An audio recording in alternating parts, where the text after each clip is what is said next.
Bien, pues va a dar comienzo la tercera de las mesas de estas jornadas del Ejército de Tierra y los retos futuros, mesa que se titula Tecnologías disruptivas y emergentes en el ciberespacio y que va a ser moderada por el coronel Javier Bermejo. Es doctor ingeniero en armamento, ingeniero en electrónica, técnico de telecomunicaciones, licenciado en físicas y máster en sistemas de comunicación e información para la seguridad y defensa. Es también el responsable del Departamento TICS de la Subdirección de Sistemas Terrestres del Instituto Nacional de Técnica Aeroespacial y, entre otras cosas, ha sido jefe de la Unidad de Auditorías de Ciberseguridad del Centro de Sistemas y Tecnologías de la Información y las Comunicaciones del Ministerio de Defensa. Y les recuerdo, como antes, que pueden formular las preguntas que estimen convenientes a cualquiera de los ponentes que intervienen en esta mesa redonda, que deben hacerlo accediendo a la página web del evento, a la pestaña de preguntas frecuentes, y también tienen las instrucciones en la carpeta que se les entregó ayer al acceder a esta aula magna. Y deben indicar a quién va dirigida esa pregunta, deben identificarse y también dejar su correo electrónico por si no da tiempo a responder las preguntas en el turno de debate, que esperemos que sí, que hay margen de sobra. Y Javier Bermejo tiene la palabra.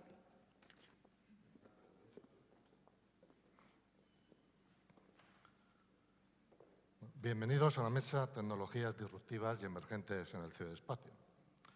Actualmente, la rápida evolución de la tecnología ha generado un panorama en constante cambio en el entorno de la defensa y la seguridad nacional.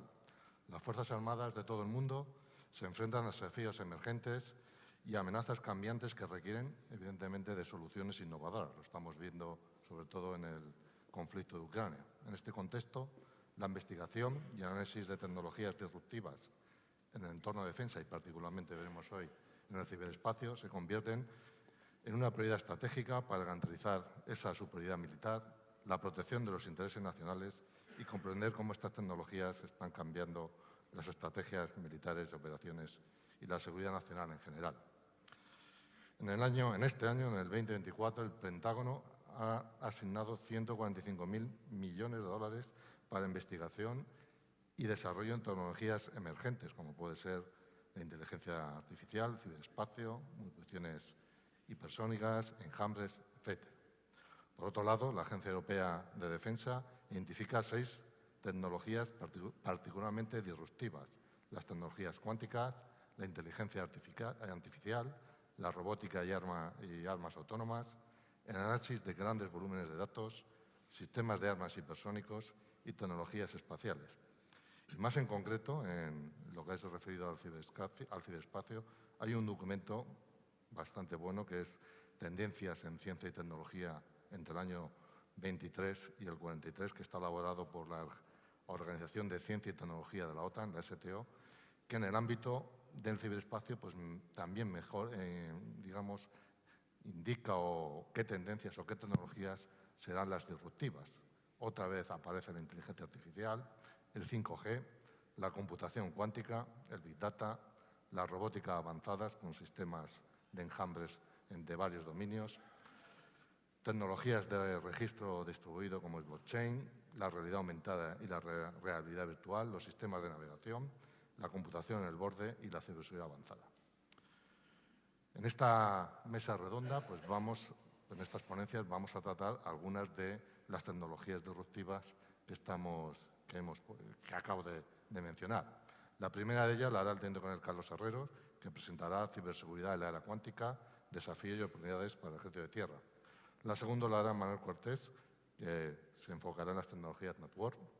La tercera será Roberto Amado, nuevos retos y amenazas en las operaciones de ciberespacio.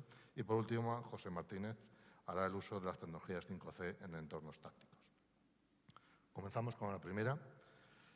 La va a dar el teniente coronel Carlos Herrero Santos, que es el jefe negociado de sistemas de mando y control y simulación de la sección de Ingeniería de Tecnologías de la Información, Telecomunicaciones y Simulación de la Jefatura de Ingeniería del Mando de Apoyo Logístico Ejército. Es ingeniero en telecomunicaciones por la Escuela Superior de Ingeniería de Telecomunicación de la Universidad Politécnica de Madrid. Es ingeniero de armamento y material por la Escuela Politécnica. Tiene 2 máster en Sistemas de Comunicación e Información para Seguridad y Defensa y máster universitario en Dirección TIC para la Defensa. Ha desarrollado su trayectoria en varios órganos, como principalmente los órganos logísticos centrales del Mando de Apoyo Logístico Ejército, en la Jefatura de Sistemas de Información y Telecomunicaciones y Asistencia Técnica, en la Escuela Politécnica Superior del Ejército, en la Dirección General de Armamento y Material y en el Mando Conjunto de Ciberdefensa. Carlos. Muchas gracias.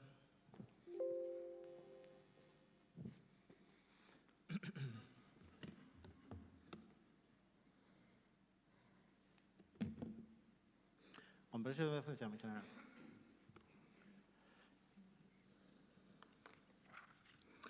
Bueno, esta ponencia tratará sobre los desafíos y oportunidades, más bien elecciones y acciones a llevar a cabo para mantener un nivel adecuado de seguridad criptológica, considerando la aparición de la computación y las redes cuánticas. Voy a estructurar la explicación en presentar unas ideas fuerza en primer lugar y luego haré una serie de explicaciones breves para, bueno, pues un poco dar lugar a ese debate posterior en relación con estos conceptos, centrándome sobre todo en la criptología para la era cuántica, realmente la criptología poscuántica. Así que empiezo por las conclusiones. Primera idea. La revolución que supone la mecánica cuántica aplicada a la computación tiene una gran incidencia en la ciberseguridad. Esto empieza a ser nuevo. Segundo, los ordenadores cuánticos están cerca. ¿Cuánto? Pues no lo sabemos, pero están muy cerca. ¿Cuáles? ¿Los ordenadores cuánticos en general? No, los criptológicamente relevantes, los que nos van a dar problemas en cuanto a ciberseguridad. Tercero, ya sabemos hacer algunas cosas con las redes cuánticas. Por ejemplo, intercambiar claves de manera que sepamos hacerlo de forma virtualmente segura. Cuarto, empieza a ser imperativo cambiar la criptografía en uso actualmente por otra poscuántica, resistente a la computación cuántica, siguiendo las recomendaciones prácticas del Centro Criptológico Nacional, con los criterios de emplear soluciones híbridas, mezclando las soluciones clásicas que conocemos y las postcuánticas que están empezando a seleccionarse, al menos inicialmente, y tener soluciones criptoágiles para poder tener una capacidad de reacción ante las circunstancias. Bueno, no les voy a aburrir hablando de mecánica cuántica. Realmente tampoco yo soy muy experto en ese tema. Simplemente diré que es una teoría física que describe el comportamiento de las partículas más pequeñas de la materia, tiene unos 125 años y, bueno, pues realmente tiene aún hoy unos resultados sorprendentes. Básicamente, en computación cuántica, redes cuánticas y ciberseguridad nos interesan las propiedades de superposición de estados y su colapso al ser observados de esas partículas y el entrelazamiento de estado entre ellas, fotones, iones, en fin, ese tipo de partículas, electrones, a pesar de estar muy distantes, a mucha distancia entre sí, ¿no? Existe una acción a distancia casi fantasmagórica que decía Albert Einstein. ¿Qué desafíos nos vamos a encontrar en el ámbito de la defensa, ¿no? Debido a esto? Pues hay algunas aplicaciones en estudio muy interesantes. Sin embargo, me voy a centrar en otras. Me voy a centrar en las que realmente pues, tienen más incidencia, a mi modo de ver, en el ciberespacio, ¿no? que básicamente pues, va a ser lo relacionado con las redes de comunicaciones cuánticas y la ciberseguridad criptológica. Las redes de comunicaciones cuánticas emplean, a diferencia de las clásicas, qubits. En vez de bits, que tienen un valor de 1 o 0, pues los qubits pueden tener el 1, el 0 o una combinación de esos dos valores. Eso se llama superposición de estados. Eso sí, hasta que ese estado es medido, son tímidos, entonces colapsan y tienen un estado.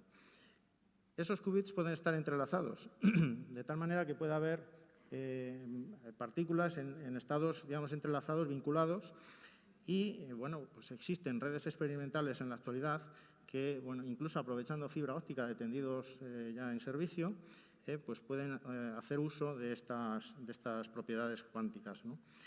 También existen algoritmos para aprovecharlas, principalmente los de la familia de la distribución cuántica de claves, que es lo que hoy por hoy tecnológicamente se sabe hacer medianamente bien, al menos a nivel experimental, con las redes cuánticas. Los protocolos de distribución cuántica de claves proporcionan, sobre un canal cuántico, por ejemplo, esa fibra óptica de la que he hablado, la posibilidad de intercambiar claves de modo que si un espía ha tenido conocimiento o ha tenido acceso a ellas, pues sea virtualmente imposible que no nos demos cuenta de este hecho. y de esa manera no se usarían las claves, ¿no? Por otra parte, a nivel mundial se está haciendo un gran esfuerzo inversor en tecnología de computación cuántica. Aproximadamente 40.000 millones de dólares. La que lidera es China, con unos 15.000 millones de dólares, seguida de la Unión Europea en su conjunto con 7.200 millones de dólares y Estados Unidos detrás con 4.900 millones de dólares. España invierte, por su parte, dentro de ese contexto de la Unión Europea, pues casi 70 millones de dólares con datos de 2024. Los ordenadores cuánticos permiten, aprovechando la superposición de estados, y para realizar cálculos y realizarlos a una velocidad espectacular, lo que es ideal para análisis de enormes volúmenes de datos y atacar algoritmos criptográficos, posibilitando el criptoanálisis de información almacenada en un momento anterior, ese paradigma de almacena ahora y descifra después. Actualmente son varios los actores que reclaman haber alcanzado la superioridad de los ordenadores cuánticos frente a los superordenadores, digamos, convencionales. Sin embargo, según los expertos, por ejemplo, mencionaría el Centro de Supercomputación Cuántica de Barcelona, los ordenadores cuánticos y los superordenadores se complementarán en el futuro. Los superordenadores contarán con unidades de procesado cuántico, o QPUs, a modo de coprocesadores, al igual que ocurre con las unidades de procesado gráfico, las famosas GPUs, que se usan también en ciberseguridad. Los países más avanzados tienden a disponer de computadores cuánticos para, al menos con fines académicos y de investigación, como los de la iniciativa europea Euro High Performance Computing Joint Undertaking, o EuroQCI, la Iniciativa Europea de Infraestructuras Cuánticas. Pues esos países están intentando pues, formar una red, tanto de lo que es el contexto, la propia red, como los superordenadores que puedan estar conectados a ella. A día de hoy son varias las empresas tecnológicas que ofrecen incluso servicios de quantum computing as a service, de tal manera que por unos cuantos miles de dólares a la hora se puede acceder a superordenadores cuánticos.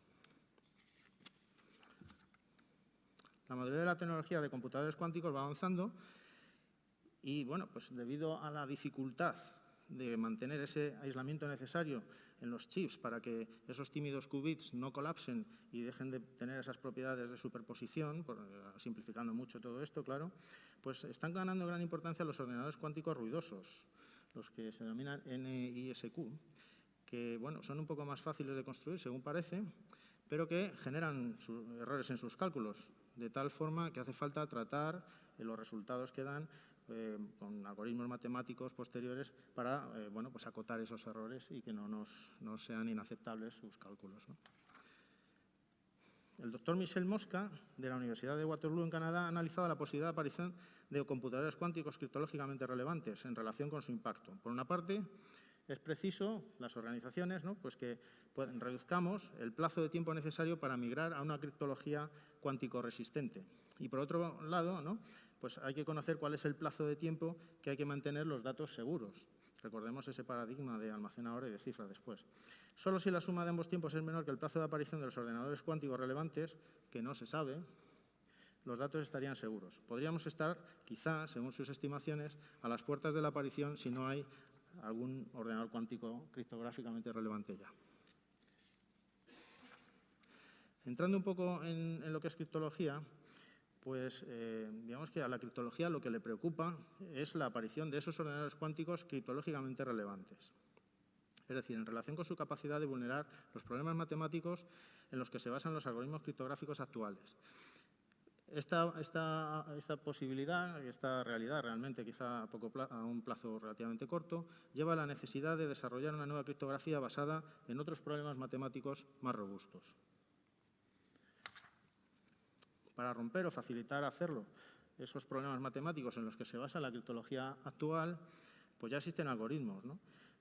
Un ejemplo son estos de aquí. El algoritmo de Shor resuelve la factorización de números enteros en tiempo manejable, de orden polinómico, de tal manera que ataca la criptología asimétrica, como el algoritmo RSA, que se utiliza pues, para cifrado asimétrico, firma electrónica y firma digital de firmware.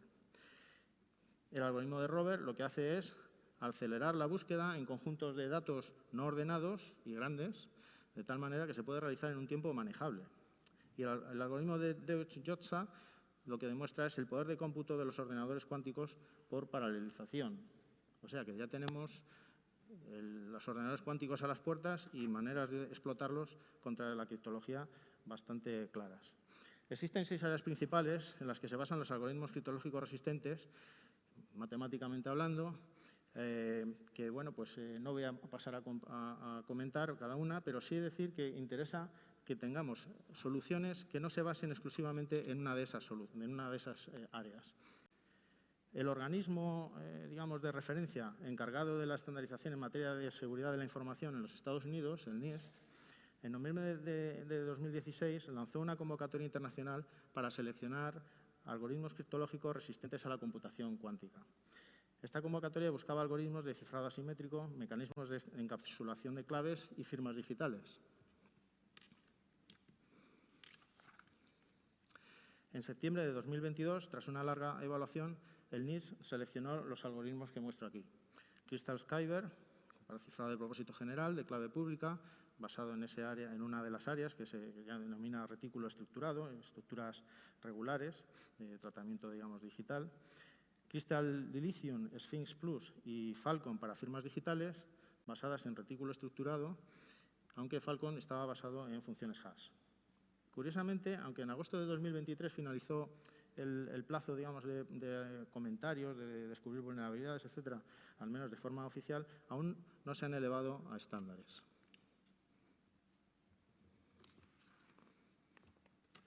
Bueno, entre tanto, el NIST tampoco se ha quedado quieto. Aceptó algunos algoritmos más para su evaluación. Estos no basados en retículos, sino en códigos. ¿Para qué? Para diversificar en el caso de que pudiera aparecer una vulnerabilidad en el área de retículos. Se trata de algoritmos de cifrado asimétrico y de establecimiento de claves. Están BAIC o HQC basados en códigos estructurados, que vienen a ser como una evolución de los códigos correctores de errores polinómicos que se usan ampliamente en el ámbito informático, ¿no? Además, se espera una nueva convocatoria del NIST, en esta ocasión para seleccionar algoritmos de firma digital con firmas cortas y verificación rápida, porque hay un problema de procesado para poder trabajar con estos algoritmos, y que sean resistentes a la computación cuántica, que seguramente tampoco querrán que estén basados en retículos.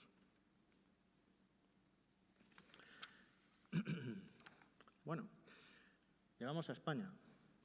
En España, el Centro Criptológico Nacional permanece expectante a las iniciativas del NIST, con especial atención a los algoritmos de acuerdo de clave, por encima incluso de los de firma digital. Para el Centro Criptológico Nacional es esencial que la comunidad criptológica comience a reforzarse ante la computación cuántica. Considera los algoritmos Crystal Kyber y, bueno, pues ya lo hemos visto que lo había seleccionado el NIST, ¿no? Y también otro que es el Frodo-Chem, que es un algoritmo que el NIST había desechado por su bajo rendimiento, debido a que emplea unas estructuras más sencillas, pero al mismo tiempo el CCN piensa que de esa forma es más robusto. Por lo tanto, de momento no lo han descartado, sino que permanece en la lista. En cuanto a firmas digitales, el Centro Criptológico Nacional ha seleccionado Crystal Dilithium, Falcon y Sphinx, digamos, haciendo seguidismo de lo que ha establecido el NIST. Bueno, igualmente, el Centro Criptológico Nacional sigue pendiente del resultado de los trabajos que quedan todavía en curso del NIST, la cuarta ronda, que está evaluando los mecanismos de intercambio de claves BAIC, HQC y Classic McEliece. En todo esto, el Centro Criptológico Nacional lo que ha hecho ha sido generar una guía de mecanismos criptológicos autorizados por el Centro Criptológico Nacional, es la guía CCN STIC 221, en la que incluye novedosamente los mecanismos postcuánticos autorizados a usar en la actualidad. Es decir, que se lo ha tomado muy en serio como una realidad en cuanto a la amenaza de la computación cuántica contra los sistemas, digamos, de información, ¿no? En cuanto a los métodos de firma digital basados en funciones resumen o hash con estado, es decir, esas funciones que cogen un mensaje y lo reducen a una longitud determinada y que teóricamente pues, es única, ¿no?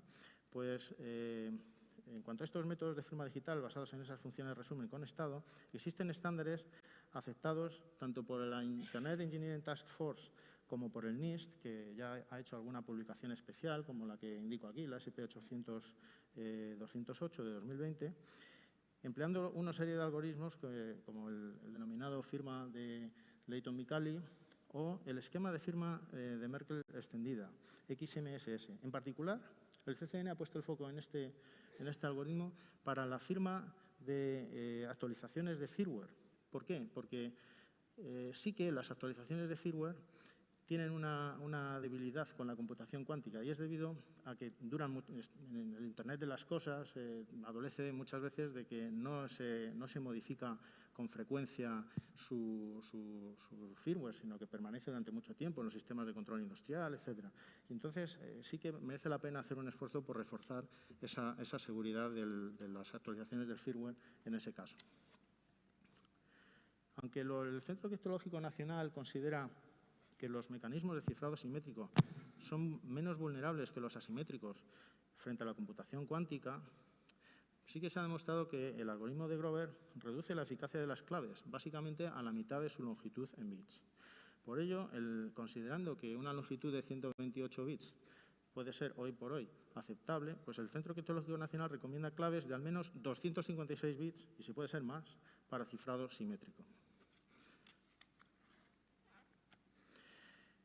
Bueno, el problema de las funciones resumen o hash es análogo o muy parecido al del cifrado simétrico, por lo que el Centro Criptológico Nacional considera que hay que reforzarlas empleando los algoritmos, digamos, reconocidos por él o recomendados por él, SHA-2 y 3, con claves que sean pues, iguales o mayores a 256 bits. Bueno, realmente esto se complica, porque el Centro Criptológico Nacional considera que el paso hacia una criptografía postcuántica debe hacerse, pues como todo el mundo pensaría, ¿no?, de forma gradual, pero plantea la manera de hacerlo mediante soluciones híbridas. Es decir, que plantea por precaución combinar las ventajas de los algoritmos clásicos que están muy probados, ¿no?, y las de los postcuánticos que podrían ser para, digamos, servir de protección contra la computación cuántica. Ello se debe a que podrían aparecer vulnerabilidades, por ejemplo, de implementación o por otras causas en los algoritmos de computación, los algoritmos que se pretenden adoptar frente a la computación cuántica como algoritmos postcuánticos. Por ejemplo, una firma digital combinando RSA o curvas elípticas con el algoritmo Sphinx Plus o Crystal Lithium, o bien combinando Diffie-Hellman sobre curvas elípticas con Crystal Kyber para obtener un protocolo de establecimiento de claves híbrido. Es decir, la combinación para tener doble seguridad en función de que se afiancen estos protocolos nuevos. Construir soluciones híbridas puede hacer necesario, no obstante, ajustar protocolos actuales, como es el caso del Transport Layer Security, el TLS y el Internet Key Exchange, y versión 2, que usamos comúnmente, incluso sin darnos cuenta, cuando nos conectamos a Internet con nuestros ordenadores. Por otra parte, la irrupción de los avances tecnológicos, aparición de vulnerabilidades o cambios no previstos en el entorno de seguridad, hace muy aconsejable disponer de una capacidad de adaptación y cambiar rápidamente los algoritmos criptográficos en caso necesario. Estamos explorando un terreno nuevo, sin tener que cambiar, además, la infraestructura subyacente, que sería un problema. Si tenemos que cambiar toda la infraestructura por cambiar un algoritmo, sería un problema. Por ello, el Centro Criptológico Nacional recomienda que en el diseño de nuevos productos de cifra, la criptoagilidad sea un criterio de diseño, al margen del estado de desarrollo de los ordenadores cuánticos. Siguiendo el análisis anterior, se puede concluir la necesidad de iniciar una transición de la criptografía actual hacia una criptografía cuántico-resistente y postcuántica. Postcuántica quiere decir no más allá del cuántico, sino una vez que ha aparecido lo cuántico, pues a ver qué hacemos, ¿no? Para ello, hay que conocer los activos que tenemos y el tiempo que tienen que ser protegidos. Por otro lado, es preciso seleccionar los mecanismos postcuánticos más seguros, para eso están los trabajos del NIST y el Centro Criptológico Nacional, por ejemplo, y determinar los equipos criptológicos de nuestro parque que los pueden implementar o los que hay que sustituir. Por último, hay que planificar y gestionar los recursos necesarios para la transición, considerándola una cuestión estratégica, porque es una auténtica revolución para la seguridad. Siguiendo el postulado que mencioné antes del doctor Michel Mosca, el factor tiempo pues, juega más bien en contra de la organización. Voy acabando. Teniendo presente ese paradigma de almacena ahora y descifra después, es claro que hace falta un plan de migración. acorde con las ideas anteriores, incluyendo las características de hibridación y criptoagilidad. La guía CCN-TEC 009 del Centro Criptológico Nacional plantea en detalle las fases del calendario que propone el Centro Criptológico Nacional. La primera fase, que estaríamos en el momento actual, empleo inmediato de firmas basadas en hash para actualizaciones de firmware, el famoso XMS que he mencionado antes. Por otra parte, en la segunda fase, más o menos en el entorno de 2025, que vamos un poco apretados, uso de soluciones híbridas para proporcionar mayor defensa a la criptología clásica, precuántica, usando algoritmos aprobados por el Centro Criptológico Nacional siempre.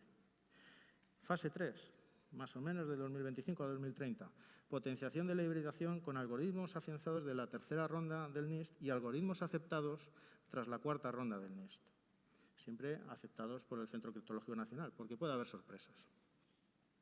Y la fase cuarta, a partir de 2030, quizá no antes de esa fecha, dar paso a los algoritmos postcuánticos contrastados como resistentes a la computación cuántica, abandono paulatino, además, de las soluciones híbridas para pasar a puramente postcuántico. Bueno, no voy a repetir las conclusiones, en general. Hasta aquí llega mi exposición y quedo a disposición para las preguntas que puedan querer hacerme. Muchas gracias. Gracias, Carlos.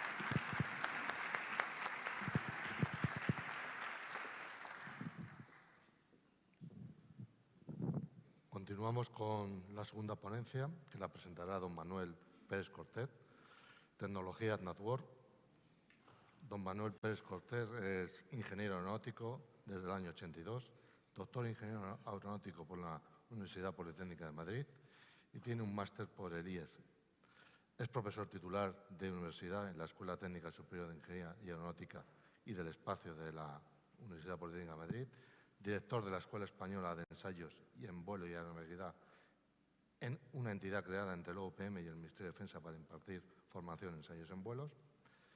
En la empresa GMV ha trabajado en distintos campos, como el desarrollo de aplicaciones para el sector aeroespacial y de defensa y seguridad, en sistemas de navegación por satélite, en sistemas de guiado, navegación y control aeronáuticos, en simuladores de entrenamiento, de investigación y de ingeniería de distintos tipos de vehículos o sistemas de mando y control y, en general, en el diseño, desarrollo e integración de sistemas electrónicos y de información. En GMV ha ocupado diversos puestos y en la actualidad es el director general de Defensa y Seguridad. ¿No? Pues muchas gracias, Javier.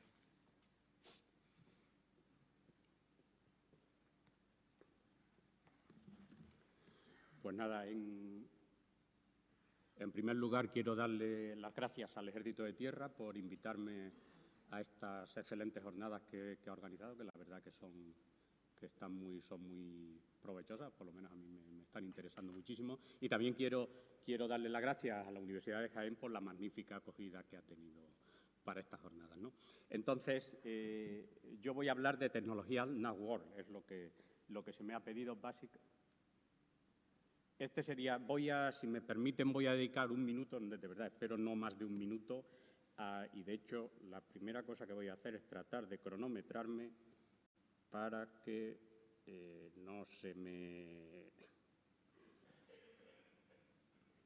no me pase de los 20 minutos inicialmente establecidos. De hecho, la presentación, como verán, va a ser algo densa, con lo cual, digamos, voy a sobrevolar como a vista de pájaro por encima de la presentación para que no suceda lo que algunas veces sucede, que la gente empieza a mirarse el reloj y el problema no es mirar el reloj, el problema es que encima empiecen así a sonarlo pues diciendo se ha debido parar.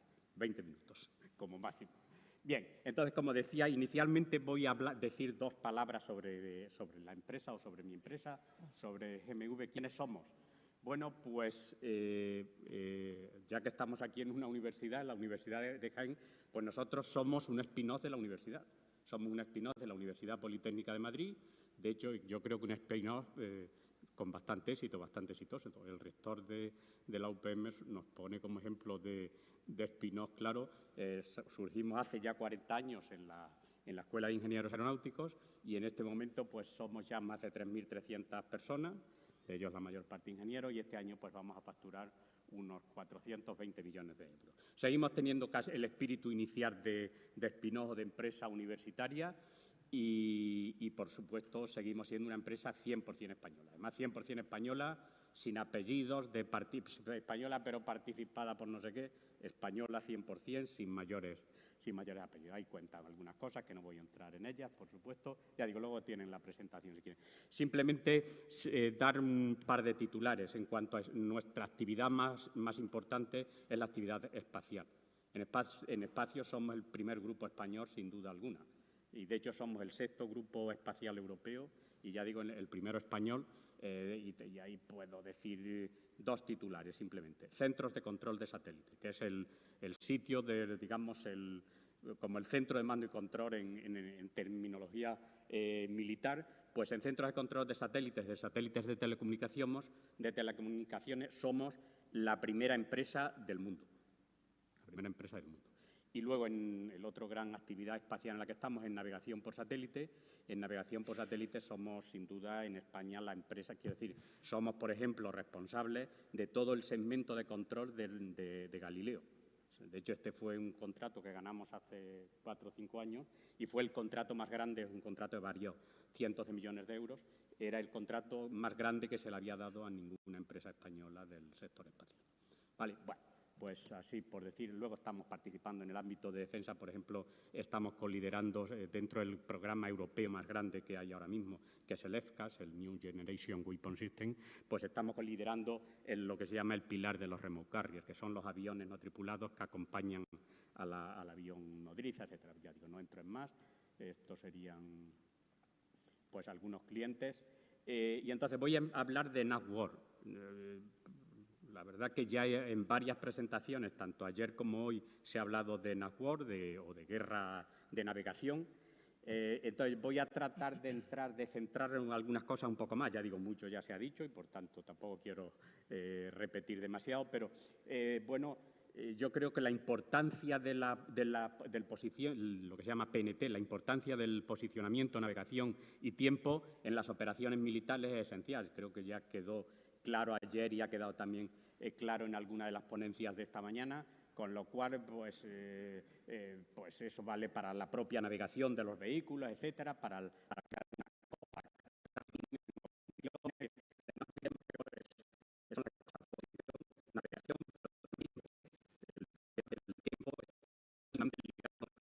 a este ámbito, ¿no? Y, digamos, los tiempos o dar señales de tiempo precisos. Por eso valen también para comunicaciones, para guiado de armas. Estoy simplemente, reconocimiento, etcétera. Estoy simplemente hablando de necesidades o capacidades militares. Luego, en el ámbito civil, como saben, pues es inmenso las aplicaciones que hay, ¿no?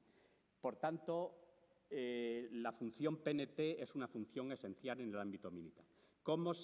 Hay distintas formas de obtener esto de posición, navegación y tiempo, pero la forma que hoy ya está más extendida y más universalizada es basarlo en navegación por satélite, basarlo en sistemas GNSS, insisto, aunque no es la única. Por eso yo aquí me voy a centrar fundamentalmente en GNSS, pero, insisto, no es la única, pero es la más extendida, ¿no?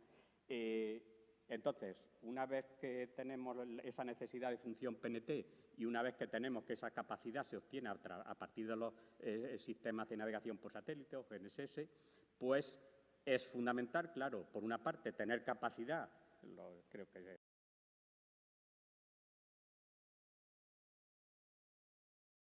propia, y por otra parte de perturbársela al enemigo para que él no la tenga. O sea, es la doble lucha en un sentido y en otro, ¿no?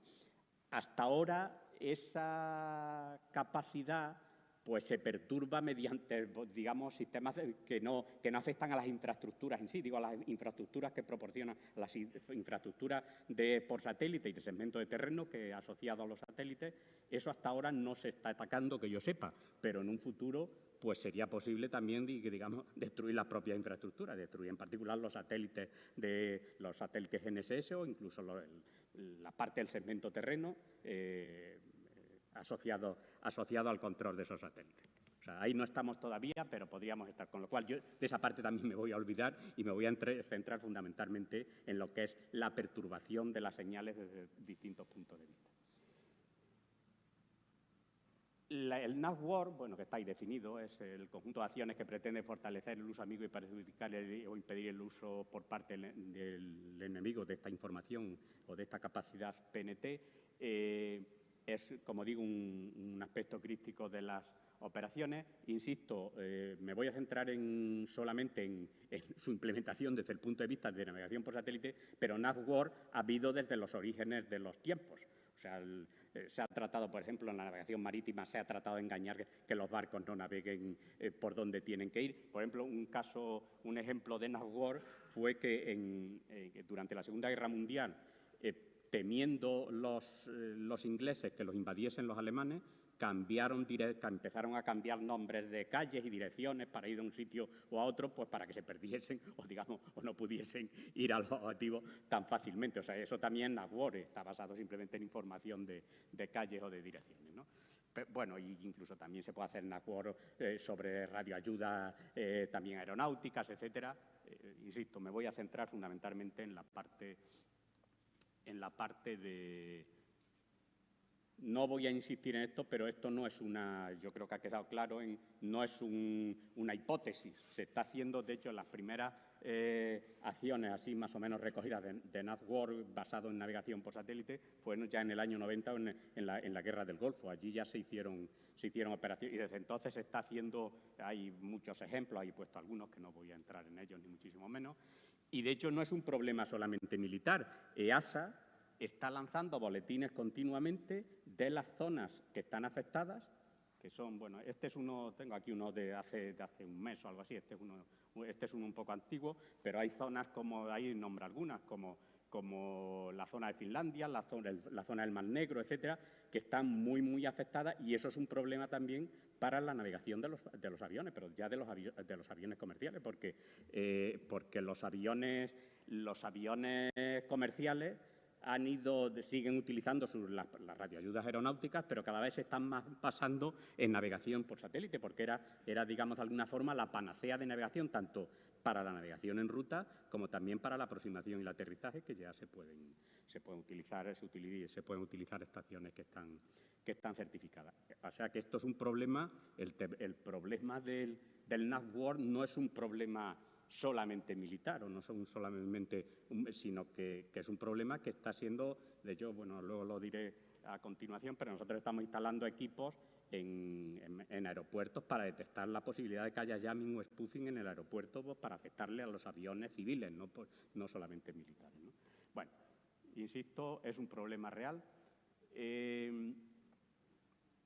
Voy a dar también dos pinceladas sobre los sistemas GNSS, que son los sistemas de navegación.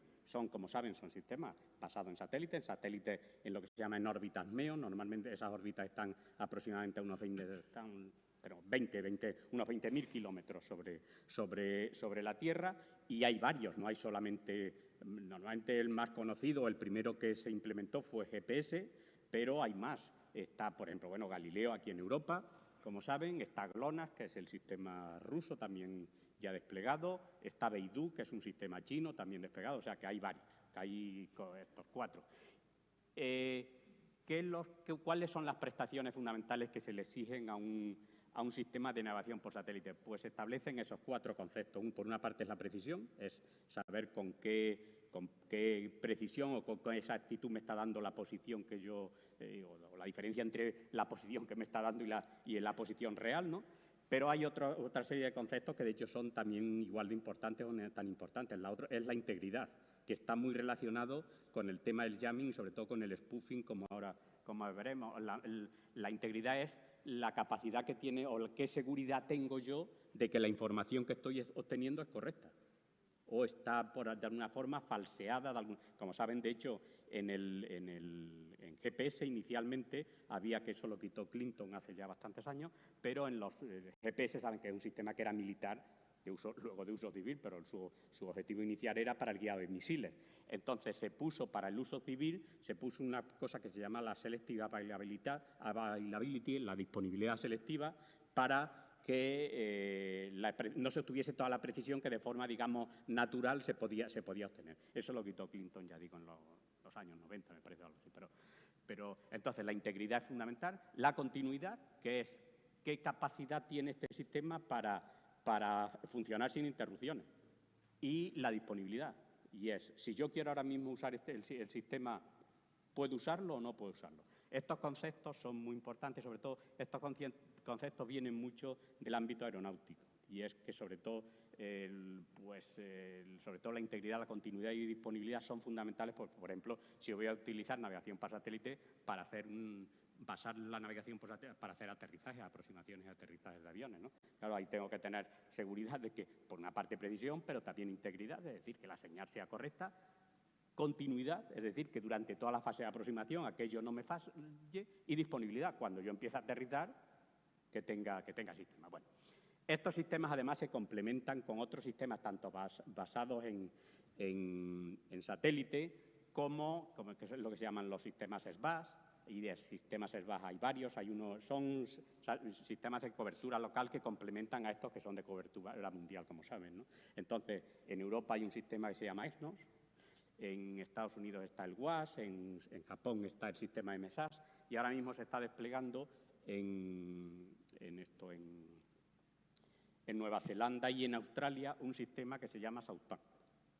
Es un sistema que estamos desplegando, de hecho, publicidad, lo estamos desplegando nosotros con Lockheed Martin. De hecho, de nuevo, este es el contrato más grande, vengo aquí con récord, este es el contrato más grande que se le ha dado también a ninguna industria espacial española fuera de la Unión Europea. O sea, y este lo estamos desplegando ahora mismo, este contrato está vigente y estamos desplegando este sistema SAUTAN en Australia. Bueno, paso esto que no tiene... fundamental, por tanto, la navegación por satélite. ¿Cuáles son las vulnerabilidades más importantes? Pues, por una parte, el jamming. El jamming es que hacerle una interferencia genérica de forma que no se pueda recibir la señal. La señal de los sistemas de navegación por satélite es una señal de muy baja intensidad. De hecho, está por debajo del ruido. Lo que pasa es que es un espectro muy ancho y entonces, como se sabe, los receptores, como saben cómo es la señal, la buscan por debajo del ruido. Pero claro, si se eleva el nivel de ruido, que eso es hacer jamming, pues la señal está tan abajo que ya el receptor no es capaz de captarla. Eso sería el jamming. Luego, la otra tipo de vulnerabilidad, que de hecho es más peligrosa, es el spoofing. El spoofing es que nos envíen una señal como si fuese un satélite o varios satélites adicionales que nos están dando una información falsa, de forma que nuestro receptor no se da cuenta de esa información falsa y, por tanto, nos da soluciones de posición, navegación y tiempo utilizando esas señales falsas y, por tanto, son posiciones, navegación y tiempo erróneas, ¿no? Y luego hay una cosa que se llama el miconing, que es hacer repeticiones de la propia señal de los satélites, pero con un cierto delay, de forma que también, digamos, eso mete errores, ¿no? Bueno, ahí dice ahí que el spoofing como características especiales es problemático por esas cosas que dice ahí. Primero, porque los receptores sí que nos dan solución de posición, navegación y tiempo. O sea, que parece que aquello está funcionando perfectamente. Es difícil de detectar. El jamming es más fácil de detectar. Si no tengo señal, o sea, si me han subido tanto el ruido que la señal está muy baja, pues vale, mi receptor no me indica nada, no me da. Pero el spoofing sí que me está dando solución, con lo cual... Y además es que si un spoofing bien hecho engaña a toda la cadena, o sea, no solo al receptor, sino, claro, digamos, puede estar el receptor, esa información puede estar llegando a un centro de control, etcétera, pues si se hace bien puede estar todo absolutamente engañado, lo cual es una cosa bastante peligrosa, ¿no? Bueno, ¿cómo está ahora mismo el estado de despliegue de Galileo? Galileo, digo, por un poco cómo está Galileo y GPS. Galileo tiene una serie de lo que se llama de servicios. Por una parte está en lo que se llama el Open Service, que es Galileo está ya desplegado y está funcionando, que es el servicio que reciben todos los usuarios. Luego hay un servicio particular para el ámbito militar. Se suele decir del ámbito gubernamental, porque se extiende también a otros usuarios gubernamentales que no sean militares, que es el servicio PRS, y tiene también un servicio de búsqueda y rescate. Y se están implementando funcionalidades, lo que está en verde es que están en ello. De hecho, ahora se está empezando ya lo que se llama el Galileo Second Generation. Está la segunda generación de Galileo, que se van a empezar a lanzar los primeros satélites próximamente. Yo creo que no sé si es el año que viene o algo así, que van a tener otra serie de capacidades adicionales que, bueno, no entro mucho en ellas. Y, por ejemplo, ¿cómo está el GPS? Pues ahora mismo, esto es una información que tengo aquí de 3 de julio del 23. En el 3 de julio del 23 había 37 satélites GPS funcionando. Y de los cuales, bueno, 31 eran operacionales y la constelación base son 24. O sea, normalmente estos sistemas tienen más satélites funcionando de los que son los mínimos para los que se ha definido la constelación, para que en caso de falla, digamos, la constelación siga estando operacional, ¿no?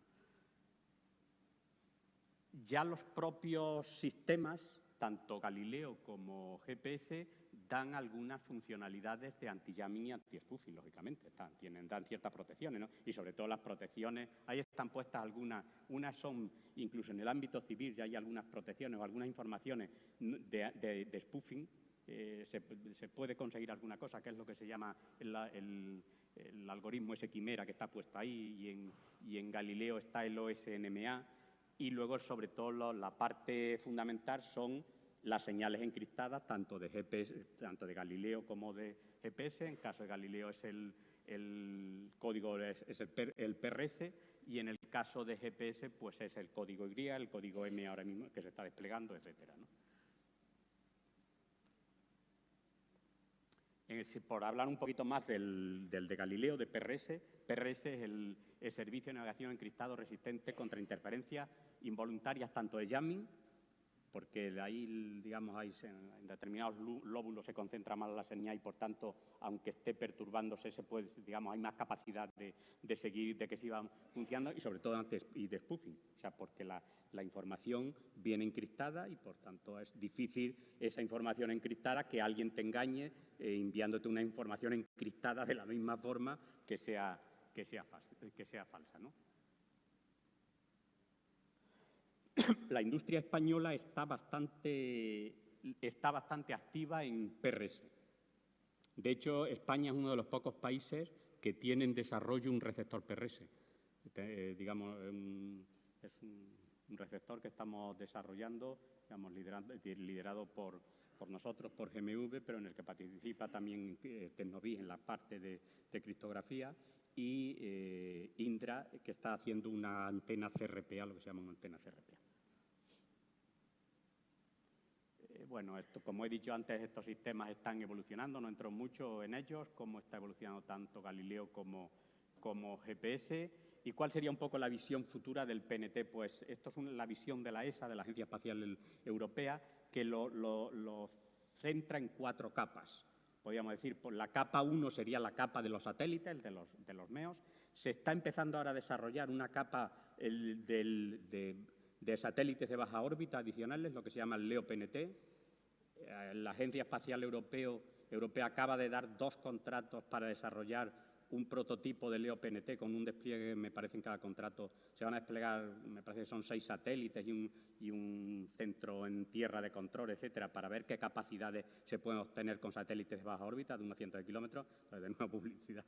De esos 2 contratos que ha dado la Agencia Espacial Europea, uno se lo ha dado a Thales como contratista principal y el otro nos lo ha dado a nosotros, a MV, como contratistas principales. O sea que ahora mismo vamos a desplegar una constelación de satélites PNT de baja órbita en los próximos años. Acaban de dárnoslo hace un mes o algo así, lo cual estamos muy contentos. Esa sería la segunda capa. La tercera capa sería un apoyo local con redes 5G, etcétera, en el futuro 6G, etcétera. Y la cuarta capa, pues sería... Muy mal, voy a ir rápido. Y la cuarta capa sería basar en sistemas inerciales adicionales, etcétera. Bueno, esto sería... Bueno, el jamming, yo creo, tampoco voy a insistir aquí mucho más. Aquí hay... Bueno, está la descripción del jamming, que simplemente un par de cosillas. Jammer, ahí va súper baratos, ahí hay fotos de jammer baratos. Un jammer de un poco más de 1 vatio o algo así puede estar perturbando unos cuantos kilómetros. O sea que es un tema serio, importante, que se compran por Internet. Entonces, por eso es un problema no solamente, digamos, en operaciones militares, sino que puedes estar perturbando un aeropuerto y eso es un problema importante. O sea que el jamming... hay técnicas anti-jamming, Si se quiere, la más potente o la más obvia es lo que se llaman las antenas CRPA, que son antenas directivas, de forma que seleccionan saben por dónde pueden coger señal y por dónde no. y ya digo, aquí en España en concreto se está desarrollando una de estas antenas, pero hay más procesos, no, hay más algoritmos y más que se pueden para combatir el jamming. Es una cosa fundamental aquí hay más, que los paso, para el spoofing. El spoofing, como he dicho antes, es mucho más delicado porque aquí sigues teniendo solución de posición, navegación y tiempo, simplemente que es mala, que es errónea o muy errónea, con lo cual, pero no, en principio no te das cuenta, porque el jamming, pues bueno, pues si no tiene solución o no te, pues dices, mala suerte, pero sé que estoy perturbado, ¿no? Aquí no se sabe, con lo cual es una cosa complicada, una cosa delicada. Hay distintos tipos de spoofing. Quiero decir que hay spoofing chapucero, podríamos decir, que son esos ataques que se llaman no sincronizados, que se detectan fácilmente, a los ataques sincronizados de muy alta, que son difíciles de detectar. Ahí están clasificados los distintos tipos de ataques que se pueden hacer. De hecho, se pueden hacer ataques suplantando prácticamente todos los satélites de navegación. Normalmente suele ser cambia uno, etcétera. O sea que ahí esto puede tener toda la complejidad que se quiera. Pero hay contramedidas también. O sea, de hecho, hay algoritmos y contramedidas. Ahí en esa tabla están, yo creo, bastante exhaustivos contados todo el tipo de...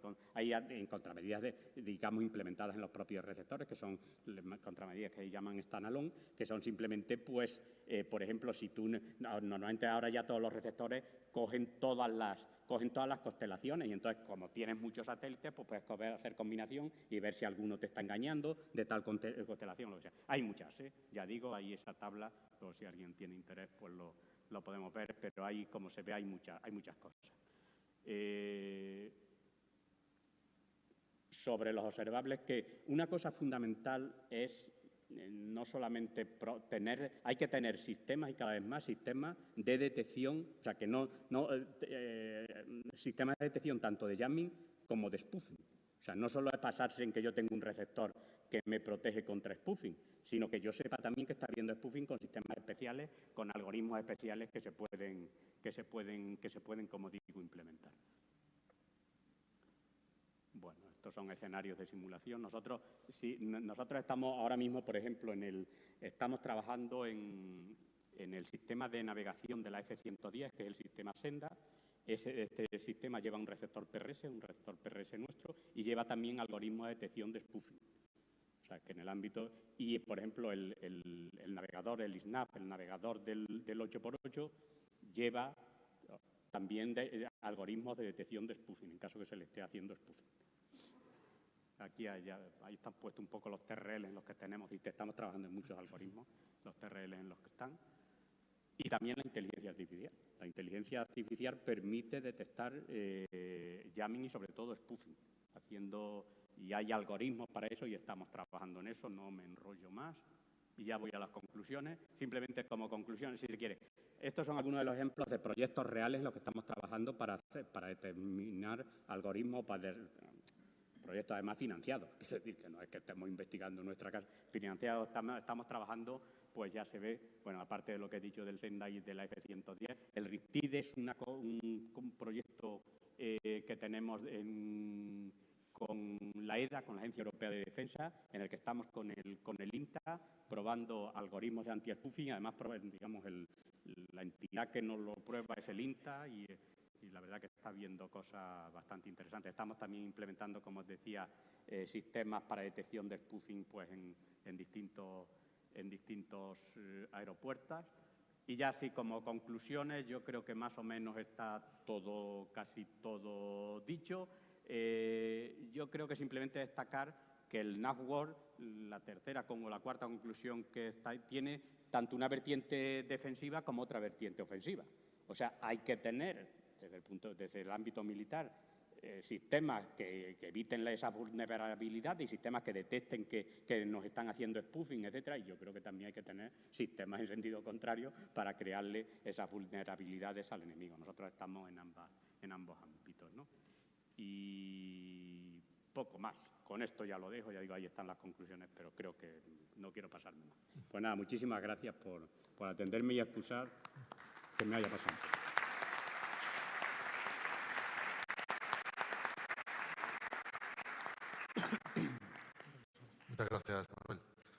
Pasamos ahora a la siguiente ponencia.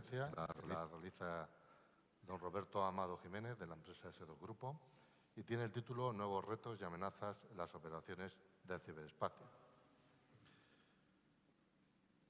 Roberto Amado es ingeniero en informática y telecomunicaciones y lleva en el mundo de la ciberseguridad pues más de 18 años como pentester, como security developer, threat hunter, etc. Actualmente es el director de los servicios especiales de ciberinteligencia, caza de amenazas y defensa activa de S2 Grupo. En el ámbito docente es profesor de diversos másteres de ciberseguridad, autor de varias guías STITS, Pestente, DNS, revisión Wi-Fi y de muchas publicaciones en el mundo de la ciberseguridad. Tiene varias diferentes tipos de certificaciones del entorno empresarial, como CISA, CIS, etc. Y, por último, es ponente habitual en congresos del sector como la RUTECCON, la Baja Negra, CCNSTIT, entre otros. Roberto, tu turno.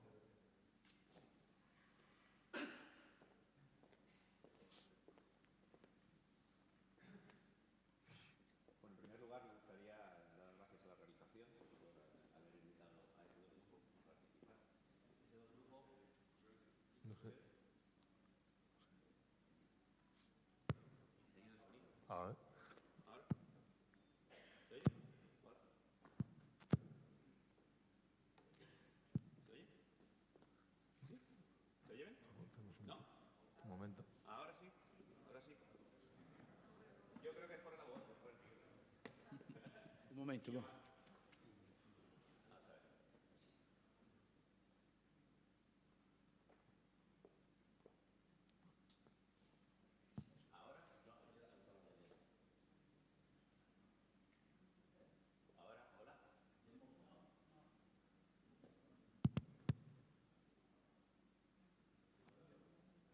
Ahora, hola. Hola. Sí. Bien, conseguido. Muy bien. Nada, como decía, S2 Grupo es una empresa de capital 100% nacional. Nos dedicamos a la ciberseguridad y a la ciberinteligencia. Tenemos presencia en más de 35 países con negocio. Llevamos 20 años de experiencia en el mundo de la ciberseguridad y trabajamos de la mano del CCNCERT en el desarrollo de soluciones de ciberseguridad como podrían ser pues, Gloria, Carmen, Claudia o Microclaudia o Iris. Dentro de lo que sería S2 Grupo, el departamento que yo dirijo es el Departamento de Servicios Especiales. En Servicios Especiales nos dedicamos exclusivamente a la detección, análisis y neutralización de las amenazas, en concreto las ciberamenazas. Está sustentada esa acción por 3 pilares. El primero de ellos sería el propio servicio de lo que sería caza de amenazas, o que en inglés solemos decir threat hunting. Para poder hacer ese threat hunting y detectar al enemigo dentro de nuestros sistemas, tenemos que apoyarlo en un servicio o tenemos que apoyarlo en una acción de inteligencia de amenazas. Es decir, necesitamos saber cómo trabajan esas amenazas, quiénes son, ¿vale?, para poder identificarlas dentro de los sistemas de nuestros clientes. Además de eso, también desplegamos lo que nosotros llamamos el concepto de defensa activa, que sería el despliegue de sistemas de detección para poder entretener al adversario dentro de esos sistemas de detección y, mientras tanto, no ataca la infraestructura real y, además, somos capaces de obtener inteligencia. Es decir, sabemos cómo trabajan porque los tenemos, digamos, en una caja cerrada. La defensa activa también la complementamos con desarrollo también de ciberarmas, en este caso. Muy concretamente, ciertos servicios que hacemos en parte de difusión, consultoría y operación. Tenemos un feed de ciberinteligencia, al cual se pueden suscribir y dotamos a los clientes de lo que sería conocimiento en cuanto a cómo trabajan las amenazas. Tenemos servicios de consultoría, como sería el threat modeling, es decir, modelado de amenazas. Ahora veremos un poco qué es el modelado de amenazas.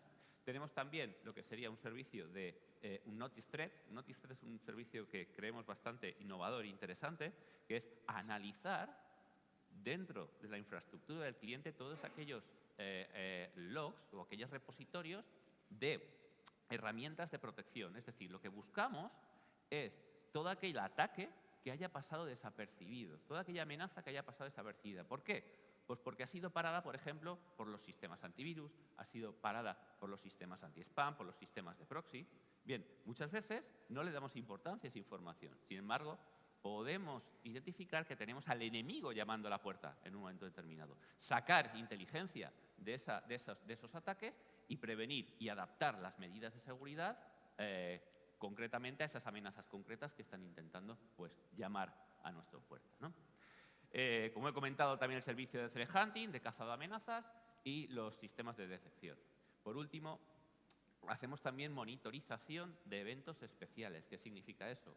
Pues nuestros clientes nos contratan para ciberproteger ciertos eventos. El último y el ejemplo más claro han sido las elecciones vascas. El gobierno vasco nos ha contratado para ciberproteger todo el proceso electoral, para que se haga desde un punto de vista ciber seguro, ¿no? Y que no haya ninguna interferencia. Bueno, pues bien, eso sería un poco la introducción de muy rápida de nuestra compañía y qué es lo que hacemos. Bien, para poder cazar amenazas, lo primero que tenemos que hacer, saber, es conocer esa amenaza. Para ello, necesitamos hacer primero un modelado. Según quiénes somos, según a quién queramos proteger, puede tener unas amenazas u otras delante. ¿Qué características solemos tomar en cuenta para decidir qué amenazas pueden ser las que tenga un objetivo de protección? Pues bueno, el país en el que se encuentra ese cliente o ese objetivo de protección, a qué se dedica, cuál es el sector, cuáles son sus proveedores para posibles ataques a la cadena de suministro y dónde están también esos proveedores. Entonces, cuando hacemos un modelado de amenazas, identificamos toda esa información y ponemos en negro sobre el blanco quiénes son los posibles grupos APT, en este caso, o amenazas avanzadas persistentes, que puedan estar interesadas en la información de nuestros clientes. Cuando tenemos ya la lista de esas amenazas, lo que hacemos es mapearlo en la matriz de Mitre de técnicas, tácticas y procedimientos. Esto es habitual, se conoce, ¿no? Es muy conocido. Pero lo que no es tan conocido es el concepto de OPSEC. Es decir, tratamos de identificar también cómo es la OPSEC de nuestros adversarios. La OPSEC es, digamos, pues, la forma que tiene el atacante o el enemigo de proteger su operación. ¿Okay? Dentro del punto de vista post-ciber, esa protección de la ciberoperación la hacen desde la fase preparatoria hasta cuando se está ejecutando la propia operación. Entonces, si nosotros sabemos cómo hacen esa OPSEC o cómo se produce esa OPSEC, somos capaces de poder llegar a interferir en esa OPSEC. ¿Cuáles serían esas acciones que suele hacer pues, el atacante en cuanto a OPSEC? Y estamos hablando de actores avanzados, de grupos APT. Pues bien, por ejemplo, en la fase preparatoria, puesto que quieren pasar totalmente desapercibidos, van a instalar, van a formar una infraestructura formada, un entramado de servidores VPS, de conexiones VPN, que les permitan pasar totalmente desapercibidos, permitan estar en el anonimato, que no podamos atribuir quiénes son. Desde un punto de vista de identificación clásica o de detección clásica, después veremos cuáles son las herramientas que tenemos disruptivas pues, para poder tener otras aproximaciones de detección. Podemos fijarnos, por ejemplo, pues, en registros adyacentes que se estarían produciendo en momentos temporales para poder correlar esa información e identificar pues, que estamos hablando del mismo oponente delante, ¿no? El enemigo también, si es avanzado, va a separar totalmente la infraestructura de control, de la infraestructura que tiene para controlar las ciberarmas, para controlar el malware que utiliza, la va a separar totalmente para cada operación. Si esa infraestructura de control se replica para operaciones diferentes, o se utiliza o se comparte para operaciones diferentes, el problema que tiene es que como en una operación les pillen, va a comprometer el resto de operaciones. Entonces, para una buena OPSEC desde el punto de vista del enemigo, ellos separan muy bien toda esa infraestructura. Ahí tenemos que fijarnos muy bien con las tácticas, las técnicas y los procedimientos que utilizan para poder correlar también esa información, ¿no? Para poder decir, vale, pues este atacante, estos accesos son muy parecidos a esta moda de trabajar que estos otros que tenemos aquí, ¿no? Después también el adversario tratará de, en todas las ciberarmas que utiliza, crear setups, es decir, configurarlas de cierta manera y especializada para esa operación concreta, sin compartir, pues, por ejemplo, los esquemas de comunicación con el mando y control que tiene del malware, porque si lo hiciera, como antes, estaría, si en una operación les pillamos, estaría comprometiendo otras operaciones que puedan tener en marcha. Por ejemplo, los dominios de control, es un ejemplo, las IPs que utilizan para esas operaciones de control. Todo eso lo tratan de segmentar al máximo y no utilizarla, ¿vale? Después, cuando generan las ciberarmas, cuando generan el malware, lo hacen siempre o tratan de hacerlo en dispositivos o en equipos que estén totalmente limpios, que no puedan dejar traza dentro del malware. Porque en el momento que el malware lo vayamos a identificar, vamos a hacer un análisis de ese malware y vamos a poder ver, pues, por ejemplo, trazas que queden de posibles directorios de trabajo, donde se pueda ver, por ejemplo, el usuario que ha generado ese malware. Vamos a ver características que tenga que nos puedan llevar a la atribución, saber quién tenemos ahí detrás, ¿no? Y después, esto es muy interesante desde el punto de vista de los actores avanzados, son muy listos y lo que hacen es utilizar malware completamente diferente, con infraestructura específica de control para las diferentes fases del ataque. Es decir, en una fase inicial, en una fase 0 del ataque, donde, por ejemplo, envían un correo electrónico, un phishing, en esos correos electrónicos hay unos primeros artefactos, puede ser un documento malicioso, puede ser un enlace, que la infraestructura de control sobre ese documento malicioso está totalmente separada de las siguientes fases. ¿Por qué hacen eso?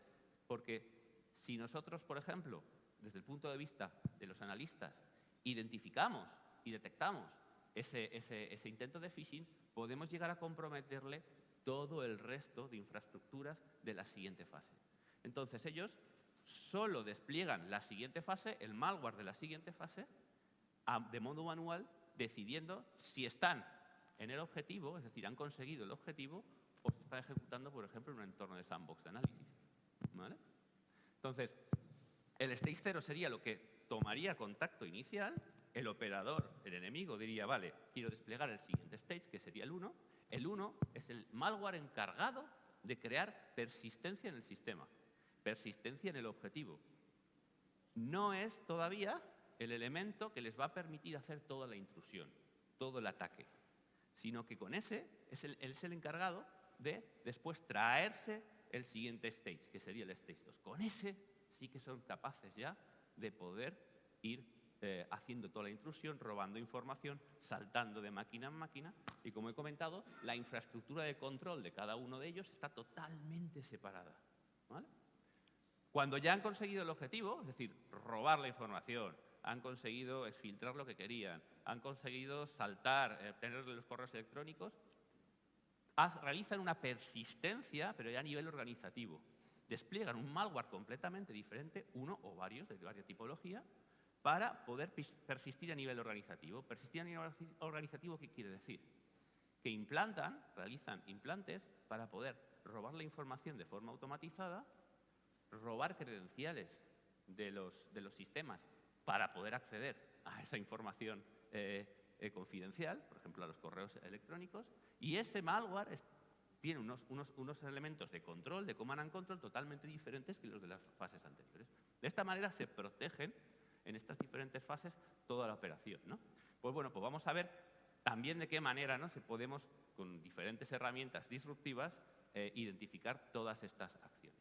Algunas de las acciones que también hacen, desde el punto de vista OPSEC, a nivel de command and control, es que suelen utilizar siempre redirectores, desde lo que es cuando despliegan el malware en los equipos, ese malware se comunica con el command and control, suelen utilizar redirectores ahí dentro que controlan si lo que se está comunicando con el command and control es el artefacto legítimo, el suyo, o no lo es. Si no lo es, van a redirigir enseguida hacia sitios, o hacia webs, hacia otros elementos que no tienen nada que ver con la infraestructura de control. Y además van a alertar, van a decir, parece que nos han pillado, ¿vale? Por lo tanto, cuando a algún momento determinado queramos interactuar, no deberíamos interactuar nunca con el command and control suyo, con los redirectores que tienen, de una forma directa, sino que tendríamos que utilizar los esquemas de comunicación que utiliza ese malware. Lo que haríamos es tratar de interactuar con esos esquemas concretos, ¿vale? Esa es una de las formas que tiene. Después también utilizan infraestructuras de C2, de Command and Control, diferentes para cada fase del ataque externo. Es decir, cuando va a realizar un escaneo de red, lo hacen desde un grupo de IPs. Cuando van a hacer un ataque a la DMZ, lo hacen desde otro grupo de IPs. De esta manera no puede el analista trazar lo que serían los rastros, ¿no? Los rastros y correlar los rastros de ese ataque. También hacen uso del propio direccionamiento del país para colocar esos frontales, esos redirectores, ese mando y control. De esa manera no podemos de una forma sencilla pues, identificar por geolocalización de la IP, identificar a la amenaza, ¿no? Pues sería muy sencillo si veríamos que, pues nada, tenemos conexiones a la plataforma de correo electrónico, pues desde IPs rusas, ¿vale? Entonces lo que intentan hacer es utilizar saltos para pasar desapercibidos por IPs, por ejemplo, si fuera el caso de España, el objetivo, a través de IPs españolas, ¿no? Bien, también lo que suelen hacer es cambiar la huella que dejan las ciberarmas, el uso que hacen de las ciberarmas para poder interactuar o atacar a los sistemas objetivo, lo que hacen es cambiar la huella, lo que llamamos el user agent. Ese user agent que identifica normalmente a esas herramientas es modificado pues, para hacerlo ocultar que se está utilizando de verdad pues, esa ciberarma concreta, ¿no? Ahí podemos aprovechar o tomar una aproximación, por ejemplo, de análisis de las cabeceras de esa comunicación. Podemos utilizar una identificación de los patrones de comunicación para decidir que es una herramienta y no otra, como está intentando hacerse pasar por otra ciberarma, en este caso. Entonces, ahí tenemos una detección clásica en este sentido, ¿no? Podríamos hacer. Bien, después también utilizan, cuando han comprometido la organización, cuando han comprometido el objetivo, suelen utilizar nombres de equipo y nombres de dominios iguales que los que la organización que están atacando. De esta manera, el ordenador, cuando está dentro, el de los atacantes, pasa totalmente desapercibido, porque parece un ordenador más de la red, ¿vale? Ahí, en este caso, lo que podemos hacer es, pues, por ejemplo, identificar resoluciones DNS, equipos que no resuelvan sus nombres a equipos internos, ¿no? de DNS. Pero bien, esto es un poco la operativa que pueden tener a muy grandes rasgos de su OPSEC, cómo realizan y cómo protegen. ¿Qué podemos hacer nosotros como herramientas disruptivas? ¿Qué podemos hacer? ¿Qué tecnologías se pueden utilizar pues, para luchar contra todo esto?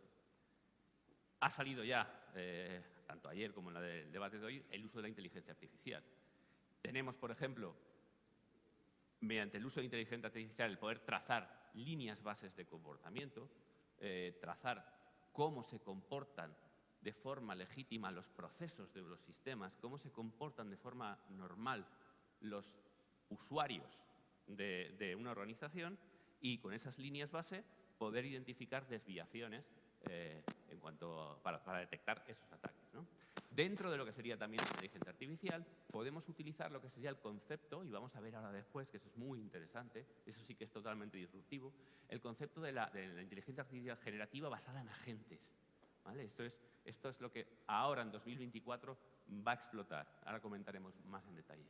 Podemos utilizar algoritmos de clustering para pues, clasificar, por ejemplo, comunicaciones, podemos clasificar patrones, en este caso, y todo lo que salga fuera de ciertos clústeres, pues notificar, ¿no? Series temporales para identificar lo que serían ataques que se realizan en el tiempo. Y también sistemas de decepción, tanto IT-OT, como hemos comentado antes, para entretenernos. Pues bien, en 2023 explota la inteligencia artificial, sobre todo la inteligencia artificial generativa. Con la inteligencia artificial generativa somos capaces de poder realizar o aplicarla para la detección de malware. La podemos aplicar en el mundo ciber, pues por ejemplo, para aplicarla en los sistemas de detección de intrusos. La podemos aplicar también para clasificar correos electrónicos y poder de alguna manera saber cuando estamos delante de un phishing, ¿okay? Cuando estamos recibiendo un ataque. Pero dentro de la generativa, lo que de verdad va a explotar y está explotando y va a ser la revolución tecnológica en 2024, y lo vamos a ver, es el concepto de los agentes generativos. Los agentes generativos son unos modelos de lenguaje como GPTs, o sea, son transformers, y esos modelos de lenguaje tienen la capacidad de comportarse o tener un comportamiento muy similar al que realizan los humanos. Tienen la característica de que se les da a esos modelos de lenguaje se le da un objetivo, le dice, tú te vas a hacer esto, se le da un rol, tú te vas a comportar de esta manera, se le da una serie de herramientas a ese modelo de lenguaje que las puede utilizar, herramientas como puedes conectarte a Internet, puedes conectarte a una base de datos, y entonces lo que le permite es realizar una serie de acciones y una serie de inteligencia para poder completar la misión a la que ese agente se le ha destinado. Eso normalmente se hace con un algoritmo, con una metodología React, es decir, observa de una observación, de una serie de información, observa esa información, piensa sobre cuáles son las posibles acciones que podría hacer sobre esa información, utiliza las herramientas, acciona y evalúa el resultado, vuelve a observar, dice, ¿tengo que volver a ejecutar mis herramientas o alguna otra herramienta que tengo? ¿O puedo acabar? He llegado a la fase final, ¿no? de mi resultado. Bien, esos agentes generativos están muy bien cuando tienes uno, pero aquí la verdadera potencia es tener una crew, es decir, tener un conjunto de agentes generativos, en este caso, donde los podamos poner todos juntos a trabajar para solucionar un problema general, ¿ok? Aquí tenemos unos frameworks de trabajo, como puede ser CrewAI, LangChain Agents, MetaGPT, Langroid. El esquema que tienen ahí, por ejemplo, es el de CrewAI. El de CrewAI, su filosofía es, bueno, yo tengo un proceso que va a ser un objetivo, tengo un conjunto de agentes y cada agente tiene unas herramientas.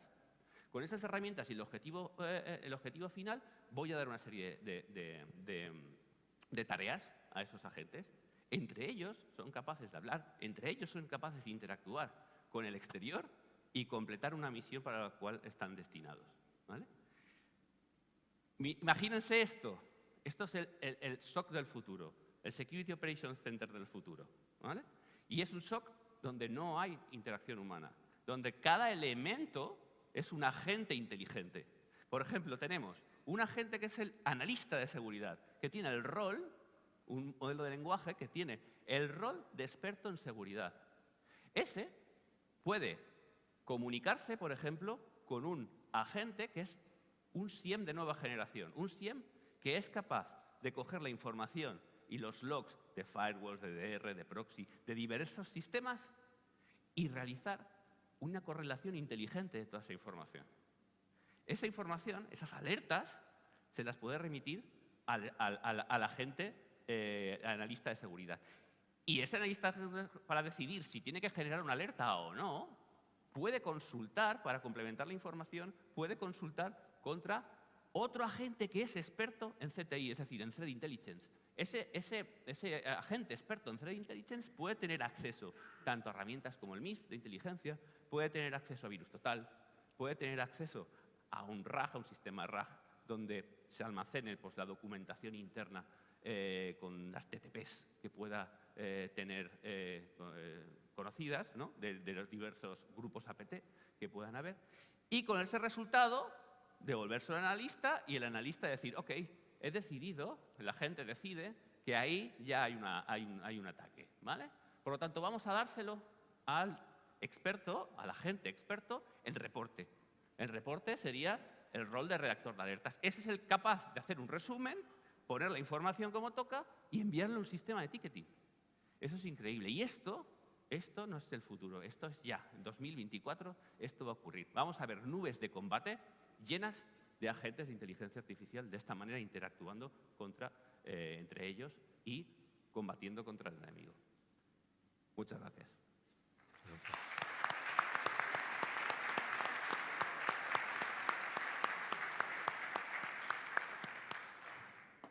Muchas gracias, Roberto.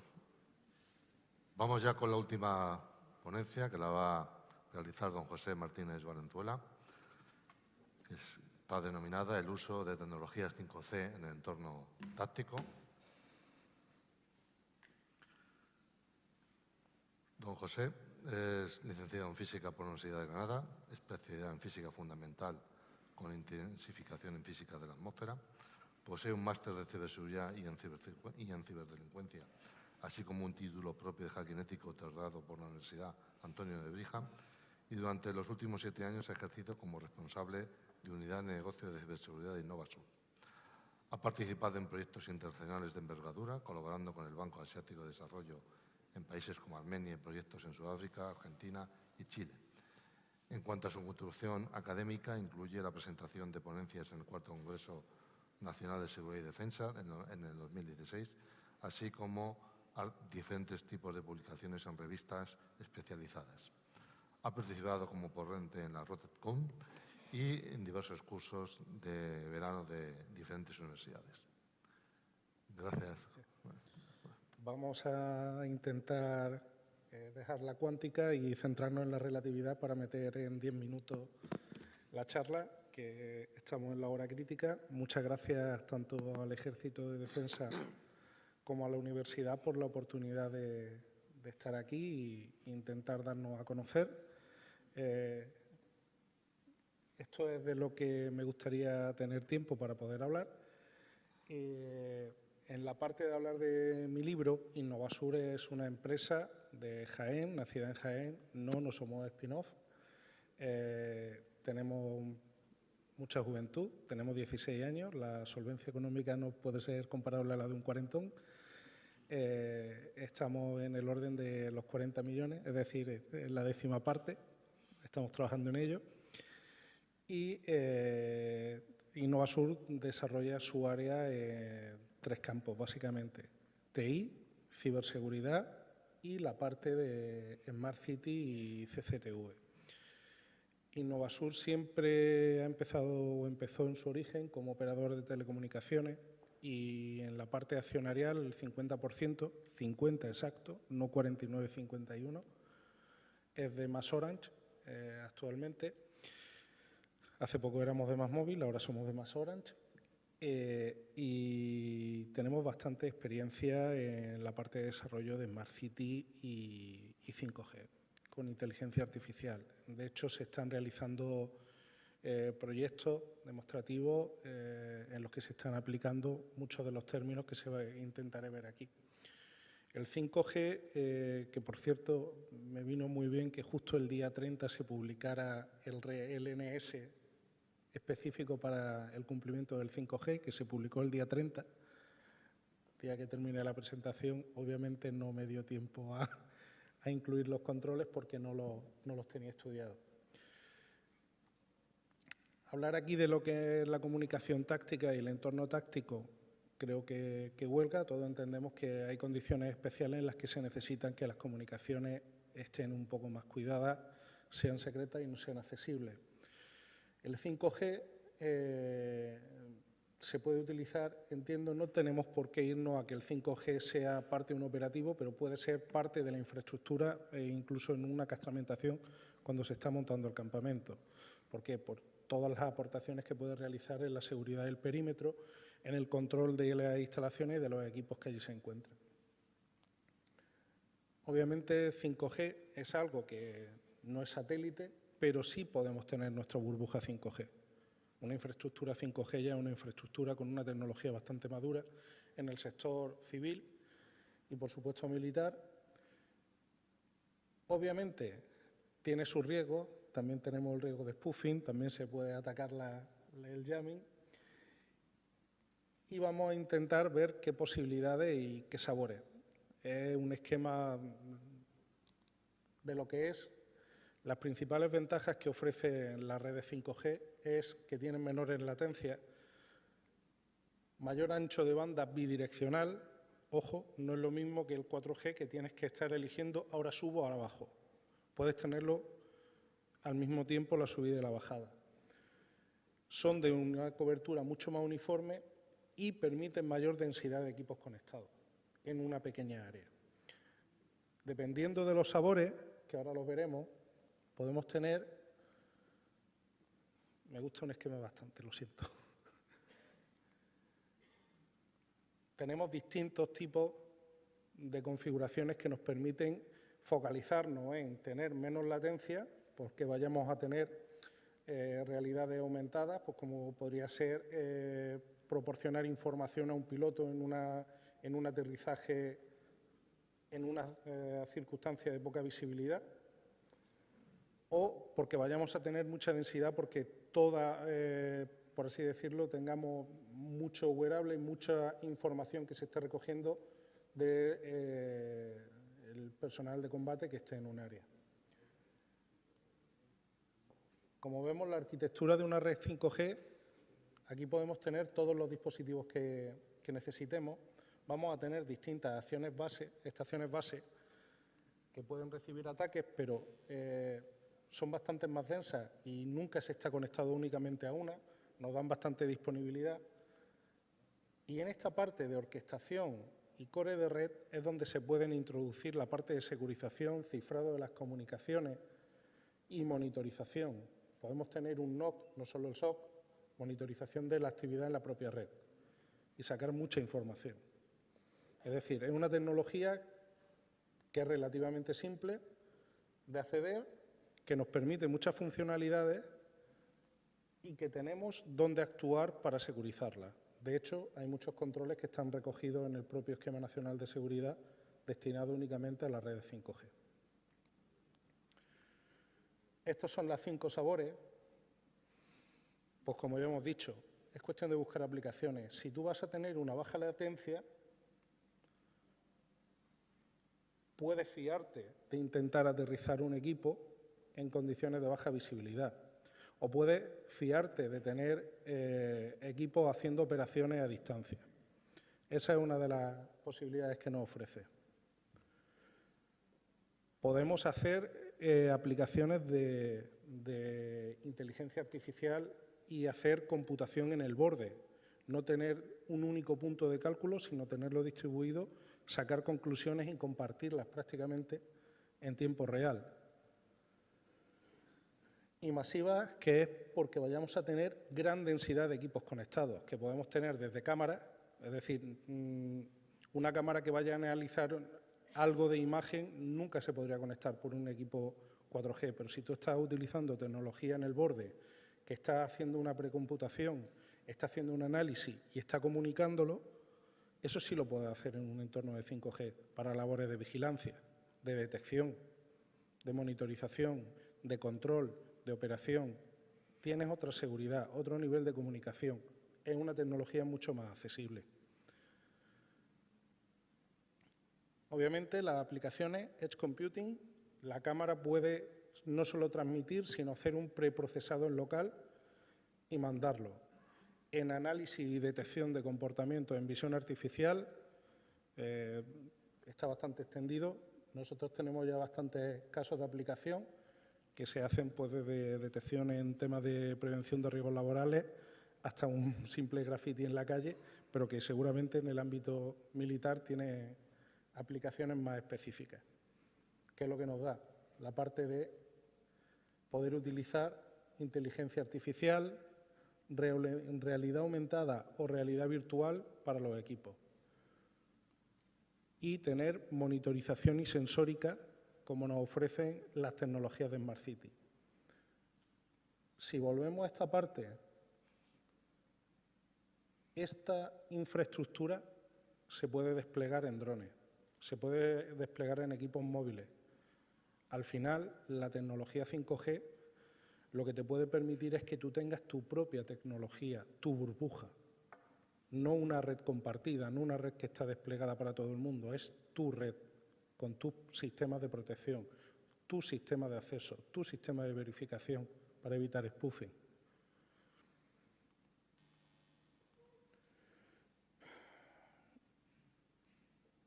Es una tecnología que, como ya he dicho, en el ámbito civil está bastante extendida. Es verdad que siempre tendríamos que partir de hacer pues algún análisis y algún sistema de adaptación, pero es una tecnología que no tenemos que pagar un alto coste porque no lo estemos diseñando, sino que partimos de un diseño que ya es bastante probado y que es fácil de mantener y de obtener para logística y para mantenimiento. Tenemos más fácil su despliegue y adquisición. Por la parte de economía de escala, e incluso si nos interesase, podríamos tener una red mixta, una red que tuviera una parte privada o que se pudiera conectar con otra, dependiendo del tipo de operación, obviamente. Por supuesto, vemos que en la parte de 5G necesitamos, pues eso, tener mayor robustez y resiliencia a la hora de tener ataques de denegación de servicios, mediante jamming, mediante ataques directos, cifrado y seguridad de la información, que se puede aplicar a algoritmos precuánticos, y tener sistemas de intercambio de la información. Incluso en 5G ya es muy común que cualquier equipo no tenga por qué llevar ni siquiera una tarjeta física, puede llevar una eSIM. Una eSIM es desechable. Puedes utilizarla, hacer lo que tienes que hacer y desaparece. No vuelve a conectarse. Permite el despliegue en movilidad mediante el uso de drones y equipos móviles. Podemos tener la posibilidad de que nuestra red se vaya moviendo con nosotros o que se forme una burbuja en el entorno que nos interesa. Algo específico, hecho a medida, y con el número de equipos que se van a conectar o con las necesidades de los equipos específicas prediseñadas. Es decir, si nuestra intención es que lo que tengamos sean muchos equipos porque se está vigilando un perímetro extenso, se está monitorizando parte de la infraestructura en un campamento, en la fase de castramentación, podemos centrar o orientar la red en eso. Pero si nos interesa que esa red vaya como una burbuja en torno a un portaaviones, porque tengan que aterrizar los aviones incluso en condiciones de baja visibilidad, también nos lo permitiría.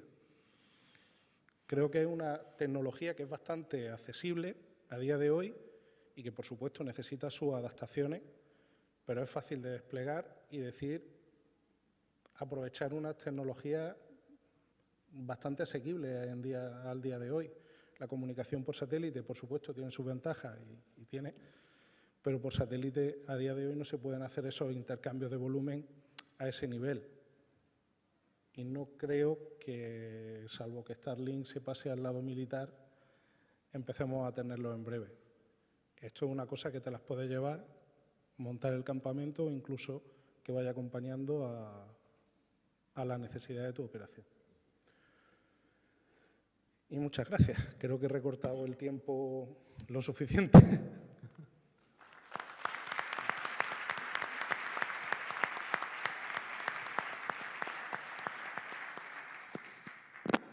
Muchas gracias, José. Pues vamos a pasar ahora al turno de preguntas. Tengo algunas preguntas que me han puesto aquí por el chat. La primera, pues, es para el teniente coronel Herrero.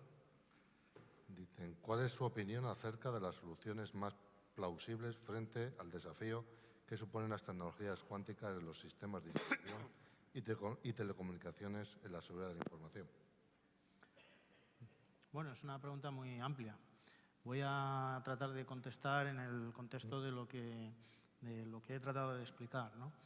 Realmente, mi opinión es que estamos ante una auténtica revolución de la que empezamos a ser bastante conscientes, y sobre todo porque vamos muy de la mano del Centro Geológico Nacional, que está muy pendiente de todo esto, y están apareciendo nuevos algoritmos, esas nuevas tecnologías a las que hace mención la pregunta, y todo esto hay que verlo con esperanza de que van a ser una buena solución, pero también con cautela, ¿no? En una de las transparencias pues aparecía ya un algoritmo que parecía muy bueno y, sin embargo, fue vulnerado, ¿no? Entonces, hay que moverse, hay que seguir un poco esas indicaciones, que son lo mejor que hay ahora mismo del CCN, y esa tecnología, pues el tiempo, y de acuerdo a esas fases que propone el Centro Criptológico Nacional, pues nos irá dando la seguridad de qué algoritmos se van cayendo, esperemos que no haya muchos, y cuáles van a ir permaneciendo y van a ser sólidos, al igual que ha pasado un poco con la criptología clásica, ¿no?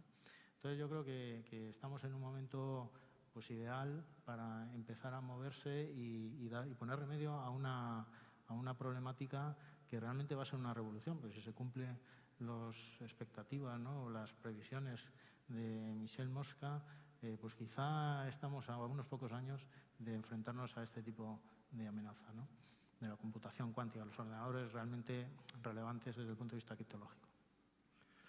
Ahí en ese sentido, pues reforzando esta pregunta, quería preguntarle también, porque evidentemente la computación cuántica pues amenaza lo que es la cifra pública, que conocemos hoy como asimétrica, ¿no?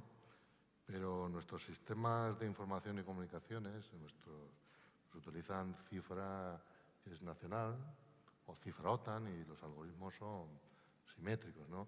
En ese sentido sí que has comentado que aumentando la clave de 128 a 256 pues tenemos aún cierto margen de seguridad. En este sentido, ¿cómo crees tú que estamos en esta parte? ¿Somos conscientes de que esas claves ya hay que hacerlas 256 más robustas y demás?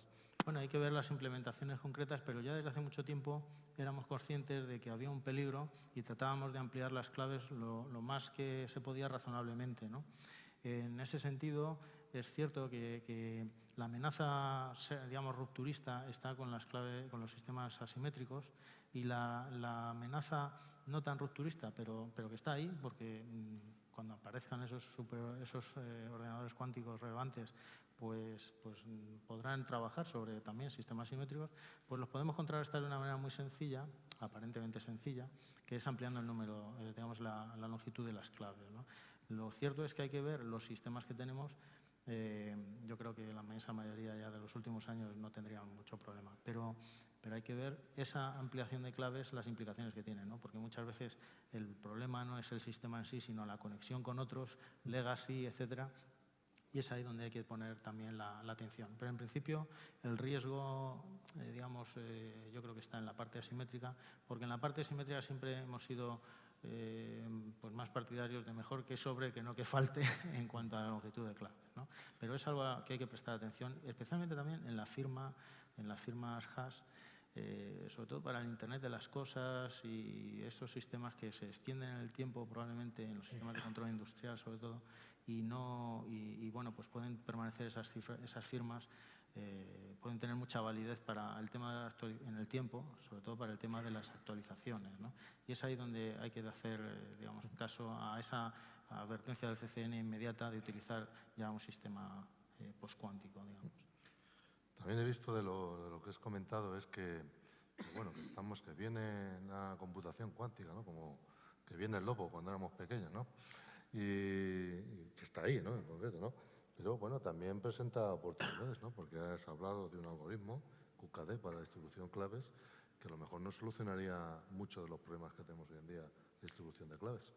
Bueno, realmente a nivel académico, a nivel teórico, eso nos plantea una auténtica solución, ¿no? Podemos intercambiar claves, sabemos, la comunidad académica, ¿no?, y industrial sabe cómo hacerlo. El problema quizás sea dónde hacerlo, ¿no? Ahora mismo hay un desarrollo de tanto de comunicaciones satélite como de redes de fibra óptica cuánticas que claro, no es nada fácil, ¿no? Son redes en las cuales hay absorción, los qubits son muy tímidos y tienen que llegar al otro extremo. Y sí que hay iniciativas. Yo hace poco hubo una conferencia que veo, además, entre la audiencia a algunas personas que también asistieron, en las cuales el operador quizá más grande de España, ¿no?, pues ya presentó algunos resultados utilizando redes de fibra óptica, digamos, también de su mejor calidad, no experimentales, sino de las tendidos ya existentes, pero que bueno, eran las redes que son capaces de soportar multiplexación basada en longitud de onda fina, ¿no?, que vienen a ser un poco las que tienen menos absorción y demás, ¿no? Y sobre eso, sin alterar la infraestructura de red, con unos equipos específicos, pues planteaban, según manifestaban con éxito, ¿no?, pues poder hacer ese intercambio de claves, poder trabajar con estos algoritmos cuánticos en estas redes, ¿no? Entonces, yo creo que hay una gran esperanza de que esto vaya adelante. Gracias, Carlos. Bueno, Manuel, ahora me pongo contigo. Estábamos hablando de que tenéis capacidad, bueno, que estáis desarrollando receptores PRS, ¿no? Que en teoría, pues bueno, es nuestra señal gubernamental y es la más precisa que tenemos y la más segura de cara a nosotros, ¿no? ¿Os habéis planteado también el diseñar o desarrollar receptores de alta dinámica, principalmente para lo que son el guiado de municiones? No digo lo de me alegra que me hagáis esa pregunta, porque no estaba pactado. No está pactada. No está. No, no tengo ninguna pregunta pactada, ¿eh? Estamos trabajando en ello, efectivamente. Digamos, los receptores de alta dinámica tienen peculiaridades, o sea, tienen más que peculiaridades, tienen desafíos importantes. Tienen desafíos importantes porque tienen que funcionar en tiempos de vuelo muy cortos, con una dinámica con unos G muy altos, y eso plantea problemas de que se pierda la señal. Entonces, nosotros, de hecho, desde hace bastante tiempo estamos trabajando en el desarrollo de un receptor software. Hay ya receptores software, o sea, aparte de los que corren en plataformas hardware convencionales. O sea, simplemente hace falta un frontend, lógicamente, pero ese frontend, digamos, pasa la señal a datos y a partir de ahí la puedes procesar.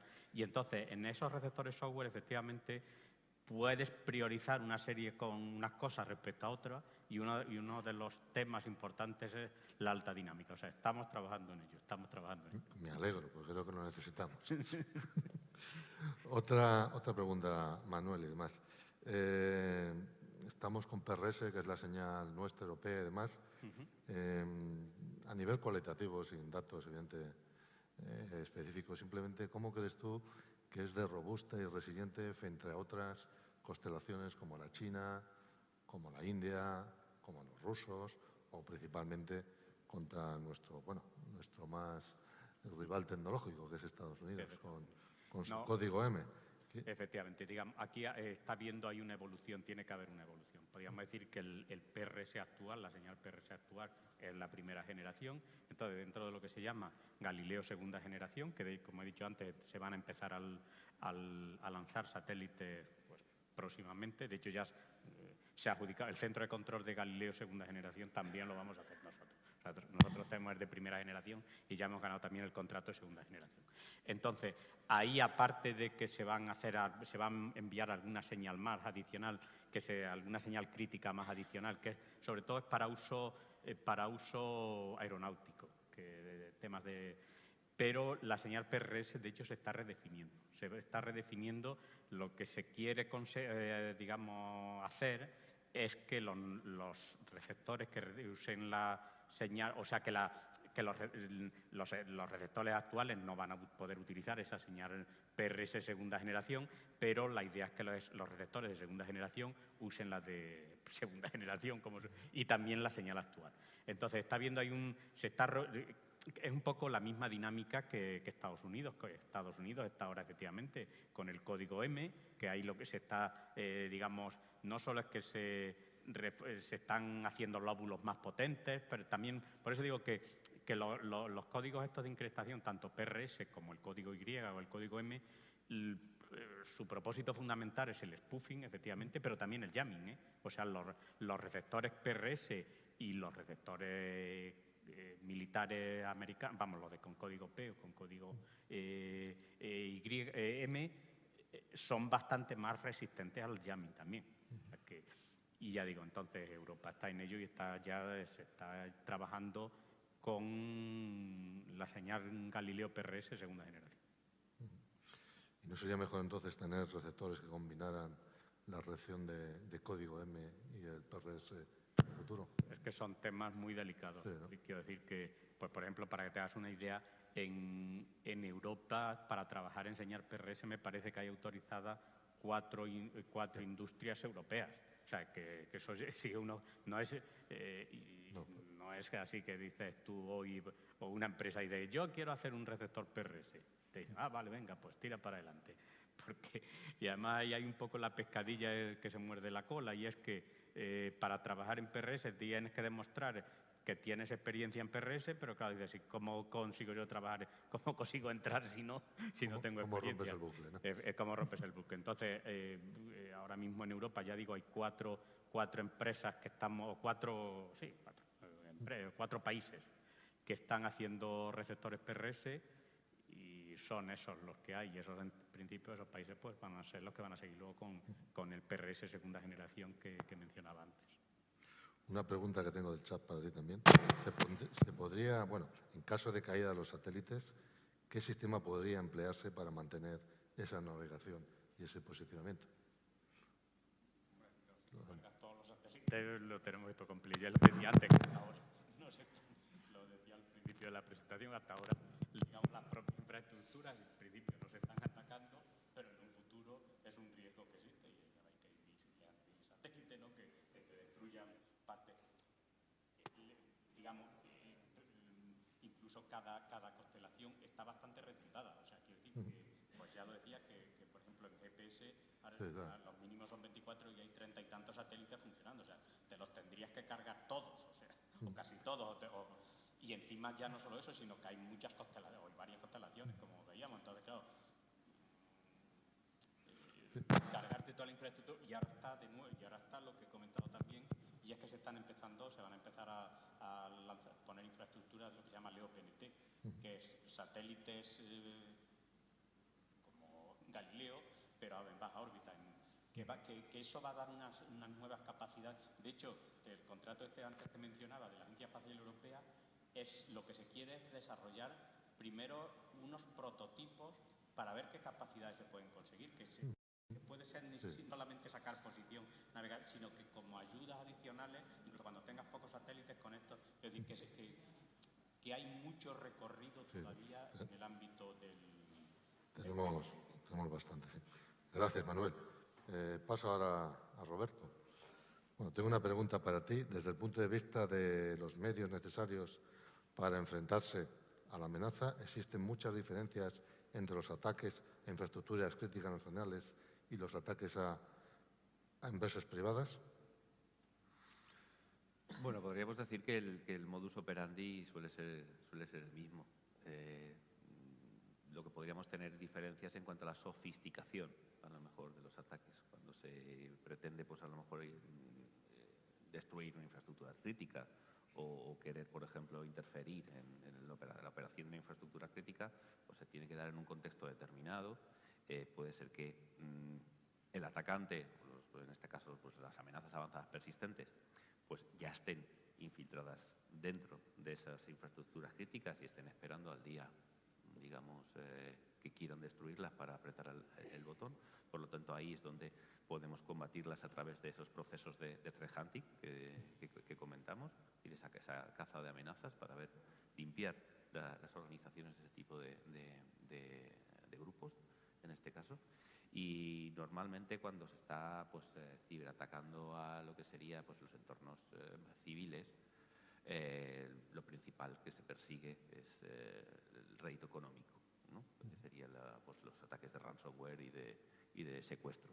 Acabamos de tener ahora, antes de ayer, la triste noticia, pues una empresa de Tenerife que le han secuestrado todos los sistemas y han publicado 4,6 teras de información en la dark web, ¿no? Y bueno, eso es un problema que tenemos que combatir organizaciones privadas como nosotros y también administraciones públicas. Otra pregunta tengo. Los agentes de inteligencia artificial parecen muy interesantes. Coincido con el señor que ha hecho la pregunta. Presentan claras ventajas, pero ¿qué riesgos conlleva su empleo, tanto en la defensa como en el ataque? A ver,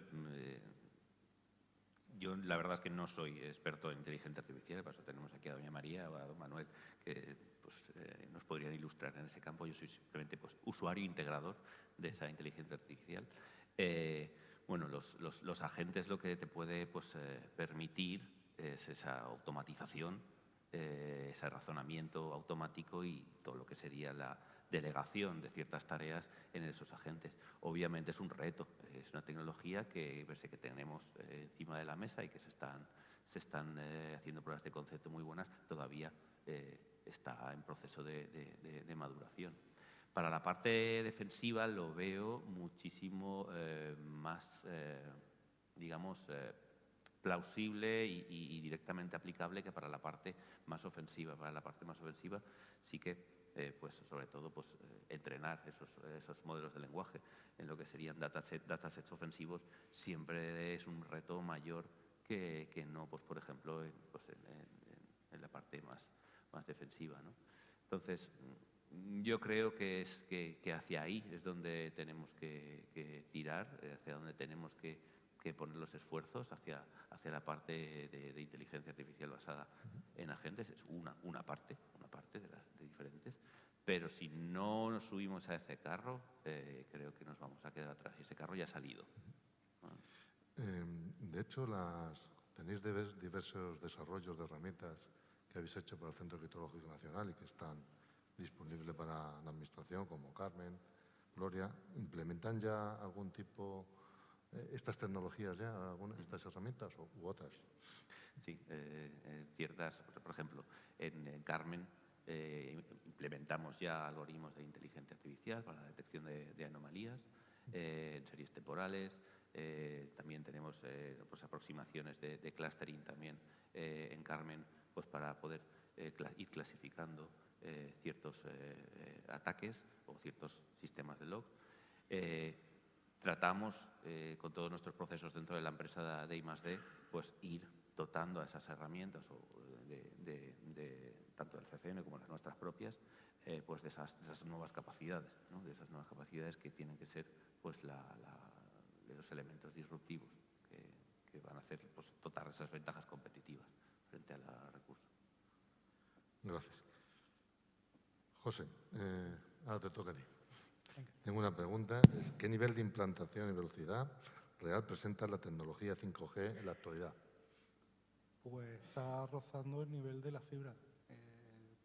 Puedes tener un punto de comunicación de 1 giga en cualquier momento, sin mucho esfuerzo. Yo ahí te digo hablas evidentemente, de la tecnología 5G. Yo creo que es una buena oportunidad de implantarla en el entorno táctico de las Fuerzas Armadas, de los ejércitos, ¿no? Pero como decían mis compañeros, el coronel Sassot, nosotros tenemos que implementar todo en la capa física y no podemos o no es conveniente utilizar, bueno, se podría, pero no es conveniente utilizar la infraestructura ya existe, ¿no? Sino que tendríamos que montarla. En ese sentido, ¿tenéis experiencia ya en montar redes tácticas?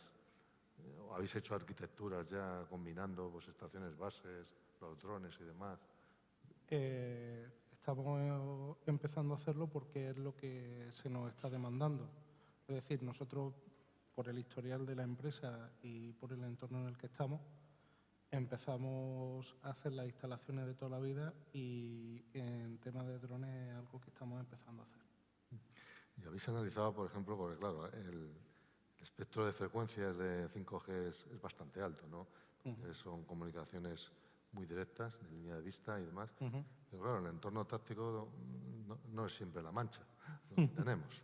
Y entramos en zonas que son más onduladas y demás, donde, bueno, pues evidentemente a lo mejor hay frecuencias más bajas. Habría que hacer digamos, un estudio de compromiso entre capacidad y lo que es mejores condiciones de propagación.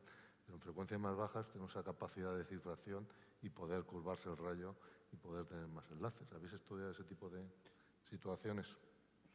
Estamos esperando que nos den la oportunidad. A ver si es verdad. Hombre, es verdad que si te quieres quedar en el 5G puro, sí tienes más limitaciones, pero en la actualidad existen equipos comerciales que están haciéndolo el mixto. Es decir, tienes el 5G, que lo puedes reservar para determinadas aplicaciones, y una LTE de menor frecuencia que te da más capacidad de penetración. Entiendo que la combinación dónde estaría el punto óptimo dependiendo de la visibilidad. También aplicaciones tácticas hay muchas. Hay que definir el campo y las necesidades. Si tú obviamente lo que tú quieres es tener una visibilidad, todo esto viene de unas conversaciones que tuvimos en un congreso hace poco. Si tú quieres tener visibilidad en un entorno de baja visibilidad, ¿vale? Te puedes montar tu burbuja en poco espacio y tenerla con una calidad suficiente como para que te permita esa operación. Si tú lo que quieres es tener un mix en el que estés monitorizando muchos dispositivos wearables y demás y tener una zona en la que se mantenga una determinada calidad, pues porque se está haciendo análisis de imagen para detección de movimiento o porque se estén haciendo temas de operación de vigilancia, se puede segmentar y dejar la penetración para que las personas se puedan mover con mayor movilidad y que intercambien menor cantidad de datos y dejar la parte del 5G pues, para operaciones mucho más precisas como pueden ser las de computación en el borde. Así que ahí establecer como una especie de control de congestión, de acceso al medio, de lo que, para que no nos pase lo que pasa en el 5, vamos, lo que nos pasa cuando vas a un partido de fútbol, ¿no? Que hay mucho 5G, pero hay tanta gente que ni 5, ni 6, ni 10. No, bueno, el 5G luego podemos hablar de cómo son los despliegues en determinadas áreas, pero sí es cierto que tenemos que ser muy conscientes de qué es lo que queremos. Si tú estás desarrollando la red 5G en operación normal y tú pretendes que en un partido de Champions del Bernabéu 10.000 personas estén conectados con el 5G manteniendo la velocidad, tienes que diseñar la red con ese objetivo. Si tú lo has diseñado para los días de diario, pues obviamente no le puedes pedir el extraordinario. Lo que sí tenemos es una tecnología que tiene la flexibilidad de decirnos en qué rango o cuáles son las prioridades que queremos establecer. Muchas gracias, José. Tengo una pregunta más para Entente con el Herrero. ¿Qué se puede hacer en España ante la amenaza almacena ahora y desencripta después? Bueno, pues un poco lo que hemos explicado, ¿no? Cifrar los datos si es con cifrado simétrico, ¿no? Pues con claves muy largas, mínimo 256 bits. Y en el caso de los cifrados asimétricos ya tenemos algoritmos que el NIST ha seleccionado y bueno, pues esa es la defensa un poco que se plantea desde el CCN y que yo creo que es bastante razonable. Muchas gracias, Carlos. Bueno, pues hasta aquí hemos llegado con lo que es esta mesa. Espero que haya sido muy productiva. Me quedo con ideas, fuerzas. La tecnología, bueno, la computación cuántica está ahí ya. Ya no es una entelequia, sino que viene y tenemos que estar preparados. Tenemos que estar también preparados para lo que es la guerra de navegación, importante, para nuestras plataformas y para nuestras municiones. El tema de la ciberseguridad, veo que la inteligencia artificial es la que está impulsándola. Y bueno, por último, el 5G, que es una buena oportunidad de implantarlo en los entornos tácticos del Ministerio de las Fuerzas Armadas. Muchas gracias a todos.